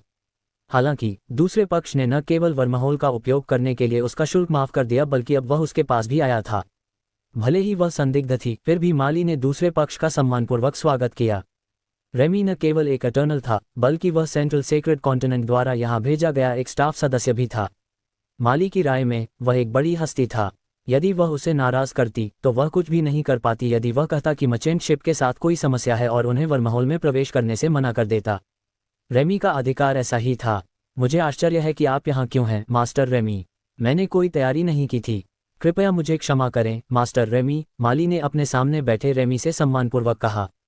मिस युंग, आप बहुत दयालु हैं। मैं बस इधर उधर टहल रहा था और आपका मचेंट शिप देखा। मैं अचानक ऊपर आ गया। मुझे उम्मीद है कि मैंने आपको परेशान नहीं किया, रेमी ने भी विनम्रता से कहा। जब रेमी ने कल माली को देखा था तो वह उसे पसंद आ गई थी। कमजोर होने के अलावा उसके अन्य सभी पहलू उत्कृष्ट थे। रेमी के लिए अपनी पसंद की महिला मिलना दुर्लभ था। इस प्रकार आज वह यहाँ माली के बैकग्राउंड की जांच करने आया था। रेमी माली का पीछा करने के लिए तैयार था यदि वह विवाहित नहीं थी या उसके बच्चे नहीं थे। अपनी पहचान और एटर्नल की ताकत के साथ क्या उसके लिए एक छोटी जगह की महिला का दिल जीतना आसान नहीं होगा। मास्टर रेमी, आप किस बारे में बात कर रहे हैं? मेरे यहाँ आपका आना सम्मान की बात है। मैं बहुत रोमांचित हूँ, तो आप परेशानी कैसे हो सकते हैं? माली ने जल्दी से कहा। हालांकि उसे नहीं पता था कि रेमी यहाँ क्यों आया था। वह जानती थी कि वह उसे नज़रअंदाज नहीं कर सकती। मिस युंग, मैं वास्तव में आपकी प्रशंसा करता हूँ। ग्रीन अपोलो से यहाँ तक यात्रा करना 1,80,000 कॉस्मिक किलोमीटर है। यहाँ तक कि पार्शियल इटर्नल्स भी यह यात्रा करने की हिम्मत नहीं करेंगे, रेमी ने प्रशंसा की। मास्टर रेमी, आप मेरे बारे में बहुत ऊंचा बोलते हैं। मेरे पास कोई विकल्प नहीं था। यदि कोई विकल्प होता तो ऐसी यात्रा करने के लिए अपनी जान जोखिम में डालने को कौन तैयार होता। बस इतना है कि मेरे परिवार को आसपास की ताकतों द्वारा दबा दिया गया है और लंबे समय से गुजारा करना मुश्किल हो रहा है। यदि मैं ये जुआ नहीं खेलती तो हमारा अंत निश्चित था, माली ने कड़वी मुस्कान के साथ कहा। मैं समझ गया, ये सच है। यदि आपके पास कोई विकल्प नहीं है तो अपनी जान के साथ जुआ खेलने को कौन तैयार होगा। लेकिन मैं एक महिला के रूप में यहाँ सुरक्षित पहुँचने के लिए आपकी प्रशंसा करता हूँ, रेमी सहमत हुआ। मैं बस भाग्यशाली थी, माली ने सोचा। अगर मैं आधे रास्ते में साहिल से नहीं मिली होती और उसे अपने पास नहीं रखा होता तो मैं स्पेस पायरेट्स द्वारा पकड़ ली जाती और मौत से भी बदतर जीवन जी रही होती। साहिल पेगी और मेरा रक्षक है। किस्मत भी ताकत की एक अभिव्यक्ति है। दोनों ने खुशी खुशी विभिन्न विषयों पर चर्चा की। रेमी जानना चाहता था कि क्या माली शादीशुदा है, लेकिन सीधे पूछना मुश्किल था, इसलिए वह केवल अप्रत्यक्ष टिप्पणी ही कर सका। उसने उसकी पारिवारिक स्थिति से शुरुआत की। माली का भी इस बातचीत का एक उद्देश्य था। वह सेंट्रल सेक्रेड कॉन्टिनेंट के बारे में और अधिक जानना चाहती थी। आखिरकार वह यहाँ पहली बार आई थी। रेमी को सेंट्रल सेक्रेड कॉन्टिनेंट द्वारा यहाँ भेजा गया था, इसलिए वह इसे अच्छी तरह जानता होगा। जब दोनों ने अपने अपने लक्ष्यों को ध्यान में रखते हुए थोड़ी देर बात की तो रेमी को माली के परिवार के कुछ सदस्यों के बारे में स्पष्ट रूप से पता चला, लेकिन उसने यह नहीं सुना कि उसका कोई पति है, जिससे वह थोड़ा खुश हुआ। माली को रेमी से सेंट्रल सेक्रेड कॉन्टिनेंट के बारे में बहुत सारी बुनियादी जानकारी भी मिली। ये कहा जा सकता था कि दोनों पक्षों को वह मिला जो वे चाहते थे। अध्याय 1595। जैसे ही रेमी अपने विचारों को और व्यक्त करने वाला था, चरमराहट, दरवाजा खुला और एक छोटी सी आकृति डगमगाते हुए अंदर आए। मम्मी, आप यहाँ हैं। यह आदमी कौन है? छोटी लड़की ने रेमी की ओर देखा और संदिग्ध रूप से पूछा। जाहिर है जो व्यक्ति अंदर आया था वह माली की बेटी पेगी थी। वह साहिल के कमरे से बाहर आई थी। जब वह वापस अपने कमरे में गई और माली नहीं मिली तो वह यहाँ आ गई। पेगी, तुम इतनी असभ्य कैसे हो सकती हो? मास्टर रेमी को अभी विश करो, माली ने डांटा। ओह नमस्ते मास्टर रेमी, पेगी ने झुककर विश किया। भले ही वह छोटी थी, पेगी बचपन से ही इस तरह के माहौल में रही थी, इसलिए वह जानती थी कि स्थिति को कैसे भांपना है। चूंकि उसकी माँ इतनी नर्वस थी, इसलिए उसे इस आदमी को नाराज करने से डरना ही था। इसलिए पेगी को भी अपना रवैया बदलना पड़ा। पेगी ने दरवाजे में घुसते ही माली को मम्मी कहकर बुलाया और इसने रेमी को थोड़ी देर के लिए स्तब्ध कर दिया। वह अप्रत्यक्ष रूप से माली की पारिवारिक स्थिति के बारे में पूछ रहा था। उसने पति के बारे में कुछ नहीं कहा, तो उसकी एक बेटी क्यों है? क्या वह सिर्फ एक धर्मपुत्री है? शायद। कोई बात नहीं छोटी लड़की, तुम मुझे बस मेरे नाम से बुला सकती हो, रेमी ने अपने दिल में संदेह को दबाते हुए कहा। नहीं, मम्मी ने कहा कि मुझे आपको मास्टर रेमी बुलाना है, इसलिए मैं आपको केवल मास्टर रेमी ही बुला सकती हूँ, वरना वह नाराज हो जाएंगी, छोटी लड़की ने मुंह फुलाकर कहा। रेमी बोलने ही वाला था कि माली ने उससे पहले कहा, ठीक है पेगी, तुम्हें अब बाहर जाना चाहिए। मास्टर रेमी और मुझे कुछ बात करनी है, इसलिए फिर से अंदर मत आना। ठीक है मम्मी, आप मास्टर रेमी के साथ बातचीत जारी रख सकती हैं, मैं अब चलती हूँ। छोटी लड़की के बोलने के बाद वह मुड़ी और कमरे से बाहर चली गई। चरमराहट, उसने फिर से दरवाजा बंद कर दिया। कमरे में सन्नाटा छा गया। रेमी कुछ कहने वाला था, लेकिन उसने अपने शब्द निगल लिए। अब सबसे पहले मुझे ये पता लगाने की ज़रूरत है कि वह छोटी लड़की कौन थी जो अभी अंदर आई थी। क्या वह माली की सगी बेटी है? अगर उसने छोटी लड़की को गोद लिया है तो ठीक है। अगर वह उसकी सगी बेटी है तो मुझे यहाँ आने के अपने उद्देश्य को बदलना होगा। रेमी एक अटर्नल था और उसने एक महत्वपूर्ण पद भी संभाला था, इसलिए वह एक ऐसी महिला को नहीं अपना सकता था जिसका एक बच्चा हो। यहाँ तक कि उसे रखेल बनाना भी मना था। बाहरी लोग उस पर हंसेंगे। उसके जैसे व्यक्ति के लिए प्रतिष्ठा बहुत महत्वपूर्ण थी। मिस युंग, वह छोटी लड़की कौन है? वह बहुत प्यारी है, रेमी ने शांति से पूछा। वह मेरी बेटी है, माली ने बिना सोचे जवाब दिया। साथ ही वह थोड़ी असमंजस में थी। पेगी ने मुझे मम्मी कहा और वह अभी भी पूछ रहा है कि वह कौन है। क्या वह मूर्ख है? बेशक, उसने ये कहने की हिम्मत नहीं की। क्या वह आपकी सगी बेटी है? बिल्कुल। आपके पति का क्या हुआ? क्या वह साथ नहीं आए? पेगी के जन्म से पहले ही उनकी मृत्यु हो गई थी, इसलिए मैं पूरे समय पेगी की परवरिश अकेले ही कर रही हूँ। मैं समझ गया मिस युंग, आप वाकई महिलाओं के बीच एक नायक हैं। मैं आपकी प्रशंसा करता हूं कि आप अपनी बेटी की अकेले परवरिश करते हुए इतना खतरनाक काम कर रही हैं, रेमी ने प्रशंसा की। हालांकि रेमी अंदर से असंतुष्ट महसूस कर रहा था। कितना अफसोस की बात है। मेरे लिए ऐसी महिला से मिलना आसान नहीं है जिसकी मैं इतनी प्रशंसा करता हूँ, और वह भी एक छोटी जगह से है। जब तक मैं कहूँगा, दूसरा पक्ष निश्चित रूप से बिना किसी हिचकिचाहट के मेरे पीछे आएगा। अप्रत्याशित रूप से उसके पति की मृत्यु हो गई है और उसका एक बच्चा है। रेमी ऐसी महिला को नहीं चाहेगा। यदि उसने उसे अपनाया तो वह उसके लिए केवल अनगिनत नकारात्मक प्रभाव लाएगी। मैं कोई नायक नहीं हूँ। मुझे ये करने के लिए मजबूर किया गया था। मुझे उम्मीद है कि आप मेरा मजाक नहीं उड़ाएंगे, मास्टर रेमी, माली ने आह भरी। मैं ऐसा क्यों करूँगा? अब देर हो गई है और वापस जाने पर मुझे अभी भी काम करना है, इसलिए मैं आपको और परेशान नहीं करूँगा, मिस योंग। मैं भविष्य में आपकी सुगम यात्रा की कामना करता हूँ। ये खेप अच्छी कीमत पर बेची जा सकती है और आपके परिवार की समस्याओं को हल कर देगी। इसलिए आपको भविष्य में इस तरह की और यात्राएं करने का जोखिम नहीं उठाना पड़ेगा। धन्यवाद, मास्टर रेमी। मुझे उम्मीद है कि आपकी दयालु बातें सच होंगी। अध्याय 1596। मिस युंग, विदाई। मास्टर रेमी, कृपया बाहर जाते समय सावधान रहें। रेमी को विदा करने के बाद माली अभी भी थोड़ी उलझन में थी। जब वह मचेन शिप की छत पर खड़ी थी तो उसने ध्यान से सोचा कि दरवाजे में घुसने के बाद रेमी ने क्या किया और क्या कहा। उसे धीरे धीरे संदर्भ समझ में आने लगा। क्या रेमी को मैं पसंद आ गई थी? माली ने सोचा। उसकी आंखें फैल गईं। ये बहुत संभव है, वरना वह यहाँ क्या कर रहा था? वह मेरी पारिवारिक स्थिति के बारे में केवल ये जानने के लिए पूछता रहा कि क्या मेरा कोई पति है। इसके अलावा सेंट्रल सेक्रेड कॉन्टिनेंट के बारे में मेरे सवालों का जवाब देते समय उसने कुछ भी नहीं छुपाया। हालांकि उसकी योजना तब बिगड़ गई जब पैगी अंदर आए और मुझे मम्मी कहा। कोई आश्चर्य नहीं कि पैगी के जाने के बाद से रेमी का मूड खराब था। ये जानने के बाद कि पैगी उसकी बेटी है, उसने विदाई ली और चला गया। एक बड़ी हस्ती अपनी पसंद की कोई भी महिला पा सकती है, इसलिए उसे ऐसी महिला में कोई दिलचस्पी नहीं होगी जिसने एक बच्चे को जन्म दिया हो। माली को अचानक ये समझ आया। तो क्या साहिल भी? छी, मैं क्या सोच रही थी? साहिल एक शक्तिशाली शक्ति का प्रत्यक्ष वंशज है और वह इतनी कम उम्र में इटर्नल बन गया है। इसका मतलब है कि वह उनके उत्तराधिकारी के पद के लिए प्रतिस्पर्धा करने के योग्य है। उसका दर्जा रेमी से अनगिनत गुना ऊंचा है और वह मुझसे अलग दुनिया में रहता है। और मैंने एक बच्चे को जन्म दिया है। भविष्य में साहिल की शादी निश्चित रूप से उसके पीछे की ताकतों द्वारा तय की जाएगी। वह जिससे शादी करेगा वह निश्चित रूप से स्टार किंगडम की चुनी हुई महिला होगी। माली ने जोर से अपना सिर हिलाया, अपने मन के अवास्तविक विचारों को खारिज कर दिया और मचेन शिप में प्रवेश करने के लिए मुड़ गई। इसके बाद मचेन शिप थोड़ा थोड़ा आगे बढ़ने लगा। रेमी फिर कभी माली से मिलने नहीं आया।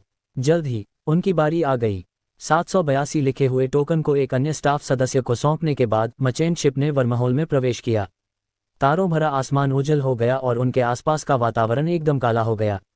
इस समय मचेन शिप ने 6 डायमेंशनल स्पेस में प्रवेश किया था।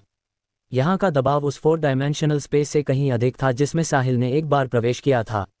इस स्थान में प्रवेश करने वाले परिवहन के सभी साधन केवल कुछ पूर्व निर्मित मार्गों से ही यात्रा कर सकते थे। एक बार जब वे मार्ग छोड़ देते तो वे तुरंत पाउडर बन जाते। यहाँ तक कि लोग भी इसके अपवाद नहीं थे।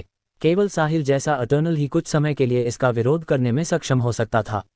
हालांकि वह केवल थोड़ा अधिक समय तक जीवित रहेगा। अटर्नल 6 डायमेंशनल स्पेस को नहीं चीर सकता था, इसलिए यह उनके लिए सिर्फ एक बंद रास्ता होगा। बेशक इस चैनल से बाहर निकलना असंभव था। जहां माली स्थित थी वह मचेन शिप अनियंत्रित रूप से आगे बढ़ने लगा। सेंट्रल सेक्रेड कॉन्टिनेंट का किनारा वर्महोल के दूसरे छोर पर था। साहिल इस समय मचेन शिप की छत पर टहलने लगा। जैसे ही उसने पिच ब्लैक परिवेश को देखा उसने अपनी माइंड पावर को रिलीज किया और चारों ओर छानबीन शुरू कर दी। साहिल को यह पता लगाने में देर नहीं लगी कि हर दिशा में बहुत ठोस वस्तुएं उसे रोक रही थीं। यह एक लंबा रास्ता था और वे केवल आगे या पीछे जा सकते थे। ऊपर, नीचे, बाएं और दाएं जाना मना था। साहिल ने अपनी माइंड पावर से भी इसे आजमाया। हालांकि इसने काम नहीं किया। उसे लगा कि भले ही वह हमला करने के लिए अपनी पूरी ताकत का इस्तेमाल करे, फिर भी इसे थोड़ा सा भी भेदना असंभव होगा। क्या ये वर्महोल है? निश्चित रूप से ये बहुत मजबूत है। इसे सेंस द्वारा बनाया जाना चाहिए। किसी और के पास हाई डायमेंशनल स्पेस में इतना ठोस रास्ता बनाने की ताकत होना असंभव है। अध्याय 1597। सेंट्रल सेक्रेड कॉन्टिनेंट के किनारे पर एक घाट पर अनगिनत जहाज, बड़े और छोटे, घनी भीड़ में जमा थे। जहां तक नजर जा रही थी कोई अंत नहीं था। दृश्य अनुमानों के अनुसार वहां कम से कम सैकड़ों हजारों जहाज थे। हालांकि जहाज बहुत अधिक थे, लेकिन यह अराजक नहीं लग रहा था। वे सभी कतार में थे और बहुत व्यवस्थित तरीके से व्यवस्थित थे। कई स्टाफ सदस्य भी जहाजों को निर्देशित कर रहे थे। इनमें से 90% से अधिक मचेंट शिप्स थे जो माल ढोते थे। कुछ अभी यहां पहुंचे थे और वे सेंट्रल सेक्रेड कॉन्टिनेंट पर अपना माल बेचने के लिए तैयार थे। दूसरी ओर कुछ यहाँ से स्टार किंगडम के अन्य स्थानों पर जाने की तैयारी कर रहे थे। सेंट्रल सेक्रेड कॉन्टिनेंट में इस तरह के कई घाट थे, यह उनमें से सिर्फ एक था। पूरा central sacred continent star kingdom के व्यापारिक लेन देन का 80% हिस्सा था, इसलिए यह कोई मजाक नहीं था। हर दिन आने जाने वाले जहाज़ों की मात्रा डरावनी थी। ये कहा जा सकता था कि स्टार किंगडम में सेंट्रल सेक्रेड कॉन्टिनेंट से अधिक समृद्ध कोई जगह नहीं थी। ये वह जगह थी जहां ज़मीन का हर इंच सोने की तरह था, जिससे ये स्टार किंगडम का प्रसिद्ध पैसा उड़ाने वाला स्वर्ग बन गया। लगभग वे सभी ताकतें जो थोड़ी सी भी प्रतिष्ठा रखती थीं, वे सेंट्रल सेक्रेड कॉन्टिनेंट पर अपने उद्योग स्थापित करती थीं। साहिल ने निस्संदेह यहाँ अपना पैसा खर्च करने का इष्टतम निर्णय लिया था। यदि वह अन्य स्थानों पर अरबों स्टार डॉलर्स खर्च करता तो वह निश्चित रूप से ध्यान आकर्षित करता, लेकिन यहाँ नहीं। उसे केवल एक ही चीज़ पर ध्यान देने की ज़रूरत थी कि जब उसके पास पर्याप्त ताकत न हो तो वह एक साथ बहुत अधिक खर्च न करे। इसके बजाय उसे धीरे धीरे अपनी ताकत जमा करने की ज़रूरत थी। साहिल ने धरती पर रहते हुए नीचे से शुरुआत की थी और कदम दर कदम यहाँ तक पहुँचा था। इसलिए वह बिना शोर मचाए पैसा कमाना जानता था। सब कुछ लो प्रोफाइल होना चाहिए, और यह सबसे अच्छा होगा यदि वह दूसरों का ध्यान आकर्षित किए बिना बहुत सारा पैसा खर्च कर सके और बहुत सारे लेविश पॉइंट्स प्राप्त कर सके। भले ही वह न कर सके, उसे पहले ये सुनिश्चित करना था कि वह कुछ आपात स्थितियों से निपटने के लिए अपनी ताकत को यथासंभव सुधार सके। इस समय जिस मर्चेंट शिप में माली स्थित थी, वह अभी वर्महोल से बाहर निकला था और सेंट्रल सेक्रेड कॉन्टिनेंट में प्रवेश करने के लिए कतार में खड़ा था। उनका मर्चेंट शिप यहाँ छोटा और साधारण लग रहा था। आसपास का कोई भी मर्चेंट शिप उनसे 10 गुना या दर्जनों गुना बड़ा था। हालांकि वे भाग्यशाली थे कि रास्ते में उनके साथ कोई भेदभाव नहीं किया गया। मर्चेंट शिप्स के बीच बिल्कुल भी संवाद नहीं था। हर किसी के पास करने के लिए काम था और उनकी सुरक्षा प्रणाली लगातार सक्रिय थी। अनावश्यक परेशानी से बचने के लिए सेंट्रल सेक्रेड कॉन्टिनेंट के स्टाफ के अलावा किसी को भी केबिन के अंदर जाने की अनुमति नहीं थी। जल्द ही माली का merchant ship central sacred continent में पहुंच गया। जैसे ही उन्होंने महाद्वीप में प्रवेश किया, जहाज बिखर गए और अपने अपने गंतव्य की ओर चल दिए। नक्शे की जांच करने के बाद माली ने मर्चेंट शिप को एक दिशा में चलने के लिए निर्देशित किया। मूल रूप से सेंट्रल सेक्रेड कॉन्टिनेंट में उसका भी ये पहली बार था, इसलिए उसे इतना परिचित नहीं होना चाहिए था। हालांकि माली ने वर्महोल में प्रवेश करने से पहले रेमी से सेंट्रल सेक्रेड कॉन्टिनेंट की कुछ सबसे बड़ी ट्रेडिंग कंपनियों के नाम और मुख्यालय स्थानों के बारे में जान लिया था। ये बड़ी ट्रेडिंग कंपनियां अपेक्षाकृत निष्पक्ष और न्यायपूर्ण थीं। वे माली और अन्य लोगों को सिर्फ इसलिए धोखा नहीं देंगे क्योंकि वे एक छोटी सी जगह से थे। इसके विपरीत छोटी ट्रेडिंग कंपनियों के मामले में ऐसा नहीं होगा। उनमें से कुछ जानबूझकर पहली बार आने वाले व्यापारियों को ठगने की कोशिश करती थीं। अध्याय 1598। माली को लगा कि रेमी उससे झूठ नहीं बोलेगा और न ही उसे झूठ बोलने की कोई ज़रूरत थी। इसलिए उसने ट्रेजर ट्रोव नाम की एक बड़ी ट्रेडिंग कंपनी को चुना। इसे चुनने का कोई विशेष कारण नहीं था। माली ने इसे चुना क्योंकि इसका नाम सुनने में सुखद लग रहा था। परिणाम वैसे भी वही होना था। दिशा निर्धारित करने के बाद माली ने मर्चेंट शिप को ट्रेजर ट्रोव के मुख्यालय की ओर बढ़ाया।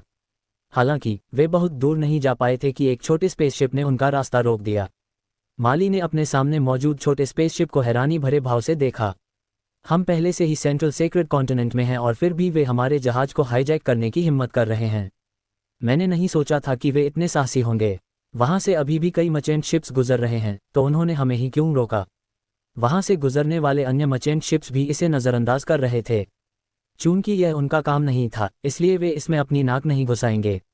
हालांकि चाहे कुछ भी हो, माली ने यह मानने से इनकार कर दिया कि सेंट्रल सेक्रेड कॉन्टिनेंट पर ऐसे लोग थे जो इतनी बेशर्मी से उन्हें लूटने की हिम्मत करते थे। यदि ऐसा था तो भविष्य में सेंट्रल सेक्रेड कॉन्टिनेंट पर व्यापार करने की हिम्मत कौन करेगा? क्या यह उनके अपने ब्रांड को नष्ट करना नहीं होगा? माली दूसरे पक्ष का उद्देश्य पूछने ही वाली थी कि उसने छोटे स्पेसशिप से एक आवाज़ सुनी। मुझे आश्चर्य है कि क्या आप पहली बार सेंट्रल सेक्रेड कॉन्टिनेंट आए हैं? मैं इस क्षेत्र का सर्वज्ञानी हूँ। मैं बचपन से यहीं रहा हूँ और मैं इस जगह को किसी और से बेहतर जानता हूँ। यदि आपको किसी चीज़ की ज़रूरत है तो आप मुझसे पूछ सकते हैं। मैं आपके लिए सबसे उपयुक्त कंपनी की सिफारिश करूँगा, चाहे आप बेचना चाहें या खरीदना। यदि आप बेचना चाहते हैं तो मैं निश्चित रूप से आपको उच्चतम मूल्य दिलाऊंगा, और यदि आप खरीदना चाहते हैं तो मैं गारंटी दूंगा कि आप कोई अतिरिक्त पैसा खर्च नहीं करेंगे। हालांकि मुझे मेरी मेहनत के लिए कुछ टिप्स की आवश्यकता होगी। यह एक युवा व्यक्ति की आवाज़ लग रही थी। वह बहुत विनम्रता से बोल रहा था, इसलिए माली और अन्य लोगों ने राहत की सांस ली। वह यहाँ सिर्फ सॉलिसिट करने आया है। मुझे लगा कि वह हमें लूटने की कोशिश कर रहा है। हालांकि सभी ने सोचा कि इसकी संभावना मूल रूप से शून्य थी। फिर भी ये पहली बार था जब वे सेंट्रल सेक्रेड कॉन्टिनेंट आए थे, इसलिए इस जगह के बारे में उनकी समझ काफ़ी सीमित थी। माफ़ करें, ये पहली बार नहीं है जब हम सेंट्रल सेक्रेड कॉन्टिनेंट आए हैं, इसलिए हमें आपकी मदद की ज़रूरत नहीं है। आपकी दयालुता के लिए धन्यवाद, माली ने विनम्रता से कहा। वे नए थे और दूसरा पक्ष स्थानीय था, इसलिए माली ने उसे थोड़ा सा भी नाराज़ करने की हिम्मत नहीं की। मैम, मुझसे झूठ मत बोलिए। मैं विली हर्दीगन इतने सालों से यहाँ हूँ। मैंने लोगों को पढ़ने के अलावा और कुछ नहीं सीखा है। जब आपने अभी सेंट्रल सेक्रेड कॉन्टिनेंट में प्रवेश किया तो आप एक पल के लिए रुकी थीं, तो आप निश्चित रूप से नक्शा देख रही थी, है ना? यदि यह आपकी पहली बार नहीं है तो मुझे यकीन है कि आप सीधे अपने गंतव्य की ओर जाएंगी, तो नक्शा देखने की जहमत क्यों उठानी? क्या मैं सही हूँ? स्पेसशिप से फिर से युवक की आवाज़ आई। हालांकि यह हमारा पहली बार है, हमारा पहले से ही एक लक्ष्य है, इसलिए हमें आपके मार्गदर्शन की आवश्यकता नहीं है। आपको अन्य मर्चेंट शिप्स के पास जाकर देखना चाहिए कि क्या उनकी कोई ज़रूरत है। धन्यवाद, माली ने फिर से कहा। मैम, माल की कीमत किसी भी समय बदल सकती है। कभी कभी एक ही माल की कीमत में सिर्फ एक दिन के अंतर में बहुत बड़ा अंतर होगा। आप जो जानती हैं वह शायद फर्स्ट हैंड जानकारी न हो, लेकिन मेरे पास इस व्यापार क्षेत्र की नवीनतम जानकारी है। यदि आप मुझे काम पर रखती हैं तो आपको निश्चित रूप से कोई नुकसान नहीं होगा। माली दूसरे पक्ष की जिद पर चिढ़ गई थी। हालांकि ये पहली बार था जब वह सेंट्रल सेक्रेड कॉन्टिनेंट आई थी, इसलिए वह स्थानीय लोगों को नाराज़ नहीं करना चाहती थी। आखिरकार ये लोग यहाँ इतने समय से रह रहे थे और उनके कई कनेक्शन होंगे। यदि उसने उन्हें नाराज़ किया तो माली को कोई लाभ नहीं होगा। उसने युवक को काम पर रखने का फैसला किया यदि मांगी गई कीमत अधिक नहीं थी। जितनी कम परेशानी हो उतना अच्छा। वह इसे आपदा से बचने के लिए पैसा खर्च करने के रूप में सोचेगी। तो माली ने पूछा, उस स्थिति में मिस्टर हर्दीगन, आपकी फीस कितनी है? मैम, आप बहुत समझदार हैं। जल्द ही आपको पता चल जाएगा कि यह फैसला कितना किफ़ायती है। मैं जानना चाहता हूं कि आप बेच रही हैं या खरीद रही हैं, विली ने खुशी से पूछा। हम बेच रहे हैं। यदि आप बेच रही हैं तो मेरी फीस बहुत कम है। यह आपके द्वारा बेचे जाने वाले माल के मूल्य का केवल 1% है। अध्याय 1599। क्या? ये सुनकर माली को अपने सिर के ऊपर तक गुस्से की लहर दौड़ती महसूस हुई। दूसरा पक्ष इतनी अत्यधिक कीमत मांग रहा था। वह उसके जहाज पर मौजूद सभी सामानों के मूल्य का 1% मांग रहा था। किसी को यह पता होना चाहिए कि यह युंग परिवार द्वारा अपने सभी प्रयासों से तैयार किया गया दुर्लभ अयस्क था। यह युंग परिवार की आखिरी उम्मीद थी। भले ही माली इन सामानों को बड़ी ट्रेडिंग कंपनियों को बेच देती जो उन्हें ग्रीन अपोलो से इकट्ठा करती थी, फिर भी वे 200 से 300 मिलियन स्टार डॉलर्स के लायक होते। अब उन्होंने माल को सेंट्रल सेक्रेड कॉन्टिनेंट तक पहुंचाने के लिए अपनी जान जोखिम में डाली थी। हालांकि उन्हें अंदाजा नहीं था कि यहाँ कीमत क्या है, लेकिन ये कम से कम कई गुना अधिक होगी। वरना वे बड़ी ट्रेडिंग कंपनियां ग्रीन अपोलो से माल लेने के लिए इतनी दूर क्यों जातीं? यह विशाल लाभ मार्जिन ही था जिसने उन्हें ये यात्रा करने के लिए तैयार किया था। बोर्ड पर मौजूद सभी अयस्कों की कीमत कम से कम 1 बिलियन स्टार डॉलर्स थी।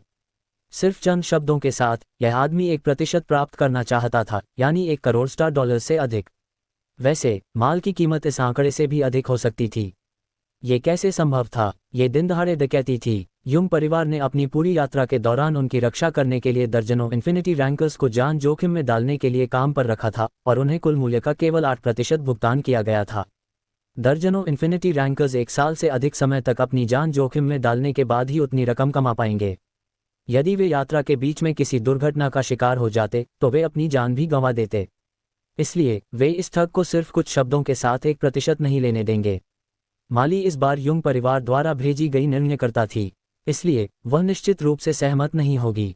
अपने दिल के गुस्से को दबाते हुए माली ने रूखेपन से कहा, माफ़ करें मिस्टर हर्दीगन, हम आपको काम पर नहीं रख सकते, इसलिए आपको कोई दूसरा मर्चेंट शिप ढूंढना चाहिए। मैम, आप अभी सहमत हुई हैं। हमारा एम्प्लॉयमेंट रिलेशनशिप स्थापित हो गया है और आप अब अपनी बात से पीछे नहीं हट सकती, विली ने मुस्कराते हुए कहा। मैंने अभी आपकी कीमत के बारे में पूछा था। मैं कब सहमत हुई? अब मुझे लगता है कि आपकी कीमत बहुत ज़्यादा है और मैं आपको काम पर नहीं रखना चाहती, माली ने झिड़क दिया। यदि आप मुझसे कीमत पूछती हैं तो इसका मतलब है कि आप मुझे काम पर रखने के लिए सहमत हैं। चिंता न करें मैम, मैं बिना किसी कारण के लाभ नहीं लूँगा। मैं निश्चित रूप से आपका माल बेचने के लिए आपको उच्चतम मूल्य ढूंढ कर दूंगा। आप मुझे बता सकती हैं कि आप अभी क्या बेच रही हैं ताकि मैं आपके लिए इसे बेचने के लिए सबसे अच्छी जगह ढूंढ सकूं। मैंने कभी आपको काम पर रखने का वादा नहीं किया और मैं नहीं रखूंगी। कृपया रास्ते से हट जाएं। मैं इसे बेचने के लिए खुद दूसरी जगह ढूंढ सकती हूं। मुझे आपके मार्गदर्शन की आवश्यकता नहीं है। मैम, आप हमारे एम्प्लॉयमेंट रिलेशनशिप का उल्लंघन कर रही हैं। सेंट्रल सेक्रेड कॉन्टिनेंट में आपको लिक्विडेटेड डैमेजेस का भुगतान करना होगा। यदि आप मुझे लिक्विडेटेड डैमेजेस का भुगतान कर देंगी तो मैं चला जाऊंगा। हमारे एम्प्लॉयमेंट रिलेशनशिप का उल्लंघन। क्या आपके पास कोई सबूत है? सिर्फ इसलिए कि आपने कहा कि मैंने आपको काम पर रखा है, आप बहुत मांग कर रहे हैं। क्या इसके लिए सेंट्रल सेक्रेट कॉन्टिनेंट में कोई कानून है? आप ऐसा करके सेंट्रल सेक्रेट कॉन्टिनेंट का अपमान कर रहे हैं। मैं आप पर मुकदमा कर सकती हूँ। माली ने झिड़क दिया। उसे विश्वास नहीं था कि स्टार किंगडम की सबसे समृद्ध जगह सेंट्रल सेक्रेट कॉन्टिनेंट इन लोगों को अपनी मनमर्जी करने देगी। ये कमीना निश्चित रूप से सोच रहा होगा कि वह नहीं है और इसलिए स्थानीय होने के अपने दर्जे से उसे ब्लैकमेल करना चाहता था। यदि ये 3 से 5 मिलियन स्टार डॉलर्स की बात होती तो माली उसे काम पर रखने के लिए सहमत हो जाती। वह इसे आपदा से बचने के लिए कुछ पैसे खोने के रूप में मान लेती। हालांकि तुरंत 1% लाभ की मांग करना दिनदहाड़े डकैती थी क्योंकि उसकी कीमत 10 मिलियन स्टार डॉलर से अधिक थी। माली के लिए इस तरह के अनुचित अनुरोध पर सहमत होने का कोई रास्ता नहीं था। मैम, क्या आपको यकीन है कि आप मुझे काम पर नहीं रखना चाहती? ये सेंट्रल सेक्रेट कॉन्टिनेंट है, आपका गृहनगर नहीं। आपको इसके बारे में सावधानी से सोचना होगा। सुनिश्चित करें कि आप अपने फैसले पर पछताएंगी नहीं, विली ने भी उदासी से कहा। मैंने स्थिति के बारे में सोचा है और फिर से मैंने कभी आपको काम पर नहीं रखा और मैं कभी नहीं रखूंगी। माली के बोलने के बाद उसने विली को बोलने का दूसरा मौका नहीं दिया। उसने सीधे मर्चेंट शिप को चलाने वाले व्यक्ति से कहा, हमारे सामने वाले आदमी को पार करके आगे बढ़ो। जी मिस। वे भी गुस्से में थे। दूसरे पक्ष का सीधे कुल मूल्य का 1% मांगना बहुत ज्यादा था। नाव पर मौजूद हर किसी ने जीवन मृत्यु के संघर्ष का अनुभव किया था। उस सब के बाद भी उन्हें भी इतना नहीं मिलता। मर्चेंट शिप ने सामने मौजूद छोटे स्पेसशिप को बाईपास किया और ट्रेजर ट्रोव की ओर बढ़ना जारी रखा। अध्याय 1600। छोटे स्पेसशिप पर कुछ हद तक मोटे चेहरे वाले एक युवक ने उदास चेहरे के साथ जाते हुए मर्चेंट शिप को देखा। वह अंदर से आग बबूला था लेकिन वह कुछ नहीं कर सका। उनके अधिकारों की रक्षा के लिए उन्हें एम्प्लॉयमेंट रिलेशनशिप एग्रीमेंट पर हस्ताक्षर करने पड़ते थे। स्वाभाविक रूप से एम्प्लॉयमेंट रिलेशनशिप केवल इसलिए स्थापित नहीं होगा क्योंकि दूसरे पक्ष ने कीमत के बारे में पूछा था। हालांकि विली को उम्मीद नहीं थी कि यह महिला पहली बार सेंट्रल सेक्रेट कॉन्टिनेंट आने पर स्थानीय के रूप में उसका अनादर करने की हिम्मत करेगी। अतीत में विली ने ऐसे लोगों का फायदा उठाया था जो पहली बार किसी छोटी जगह से यहां आ रहे थे। वह जानता था कि उनमें बड़ी हलचल पैदा न करने की मानसिकता होगी, इसलिए वह पहले कई बार सफल हुआ था। उसे न केवल भारी पुरस्कार मिले बल्कि उसने उन्हें कुछ छोटी ट्रेडिंग कंपनियों को कम कीमतों पर माल बेचने के लिए भी प्रेरित किया ताकि वह अधिक छूट का आनंद ले सके। हालांकि इस बार उसे एक चुनौती का सामना करना पड़ा। विली ने एक पल के लिए सोचा। मूल रूप से दूसरा पक्ष उसे काम पर रखने के लिए सहमत हो गया था। हालांकि जब उन्होंने सुना कि उसने 1% पारिश्रमिक कोट किया है तो उन्होंने तुरंत अपना मन बदल लिया। जाहिर तौर पर इस 1% पारिश्रमिक को दूसरे पक्ष ने बहुत अधिक माना था, इसलिए उन्होंने बिना किसी हिचकिचाहट के तुरंत मना कर दिया। इसके अलावा सौदेबाजी की कोई गुंजाइश नहीं थी। यह अनुमान लगाया जा सकता था कि इस मर्चेंट शिप पर माल का मूल्य बहुत अधिक होना चाहिए। संभवतः यही कारण था कि दूसरे पक्ष ने बातचीत की गुंजाइश भी नहीं छोड़ी। विली अपने मुनाफे को अपने पास से फिसलते हुए देखकर असंतुष्ट था। हालांकि उसके पास उनका पीछा करने का भी कोई कारण नहीं था। यदि पेट्रोल टीम ने उसे गुजरने वाले मर्चेंट शिप को परेशान करते हुए देखा तो ये परेशानी भरा होगा। उसे गिरफ्तार भी किया जा सकता था और अमानवीय यातना का अनुभव करने के लिए कुछ दिनों के लिए सलाखों के पीछे डाला जा सकता था। विली उस स्थिति से गुजरना नहीं चाहता था। मुझे क्या करना चाहिए? विली ने इसके बारे में सोचा। अचानक उसकी आंखें चमक उठीं। सही है, चूंकि मैं उन्हें परेशान करना जारी नहीं रख सकता, इसलिए मैं उन छोटी ट्रेडिंग कंपनियों को खबर भेज सकता हूं जो अक्सर मेरे साथ सहयोग करती हैं। मैं उनसे माल को कम कीमत पर खरीदने के लिए किसी को भेजने के लिए कहूंगा। उस समय मुझे छूट भी मिल सकती है। ये काम करेगा। निर्णय लेने के बाद विली ने लूसो से संपर्क किया, जो एक छोटी ट्रेडिंग कंपनी का मालिक था जिसके साथ वह अक्सर मिलकर काम करता था। यह आदमी भी निर्दयी था। वह वहीं जाता था जहां उसका स्वार्थ होता था। विली ने लू को अपनी कुछ भविष्यवाणियों के साथ बिल्कुल वही बताया जो हुआ था। उसे लगा कि इस मर्चेंट शिप पर माल का मूल्य निश्चित रूप से कम नहीं था। ये पहली बार था जब दूसरा पक्ष सेंट्रल सेक्रेट कॉन्टिनेंट आया था, इसलिए हेरफेर की बहुत गुंजाइश थी। जब लू ने यह सुना तो उसे तुरंत दिलचस्पी हो गई। उसने विली से पहले जहाज के पीछे चलने को कहा और वह तुरंत किसी को भेजेगा। दोनों में तुरंत सहमति बन गई। विली ने तुरंत मर्चेंट शिप का दूर से पीछा करने के लिए छोटा स्पेसशिप चलाया। वह उसके पास भी नहीं गया। वह जहाज को देखता रहा और दूसरे पक्ष की स्थिति निर्धारित करता रहा ताकि उन्हें खो न दे। मर्चेंट शिप में, मिस, वह आदमी हमारा पीछा कर रहा है, हमें क्या करना चाहिए? माली ने भौहें सिकोड़ी और कहा, उसके बारे में चिंता मत करो। बस चलते रहो, मुझे विश्वास नहीं है कि सेंट्रल सेक्रेट कॉन्टिनेंट में कोई कानून नहीं है। जी मिस। मचेंट शिप आगे बढ़ना जारी रखता है। वह छोटा स्पेसशिप जिसे विली चला रहा था काफी पीछे पीछे चल रहा था। दोस्तों, अगर आपको यह वीडियो पसंद आई है तो वीडियो को लाइक करें और नेक्स्ट पार्ट के लिए कमेंट कर देना और नोवेल एडिट चैनल को सब्सक्राइब कर लेना। Thank you.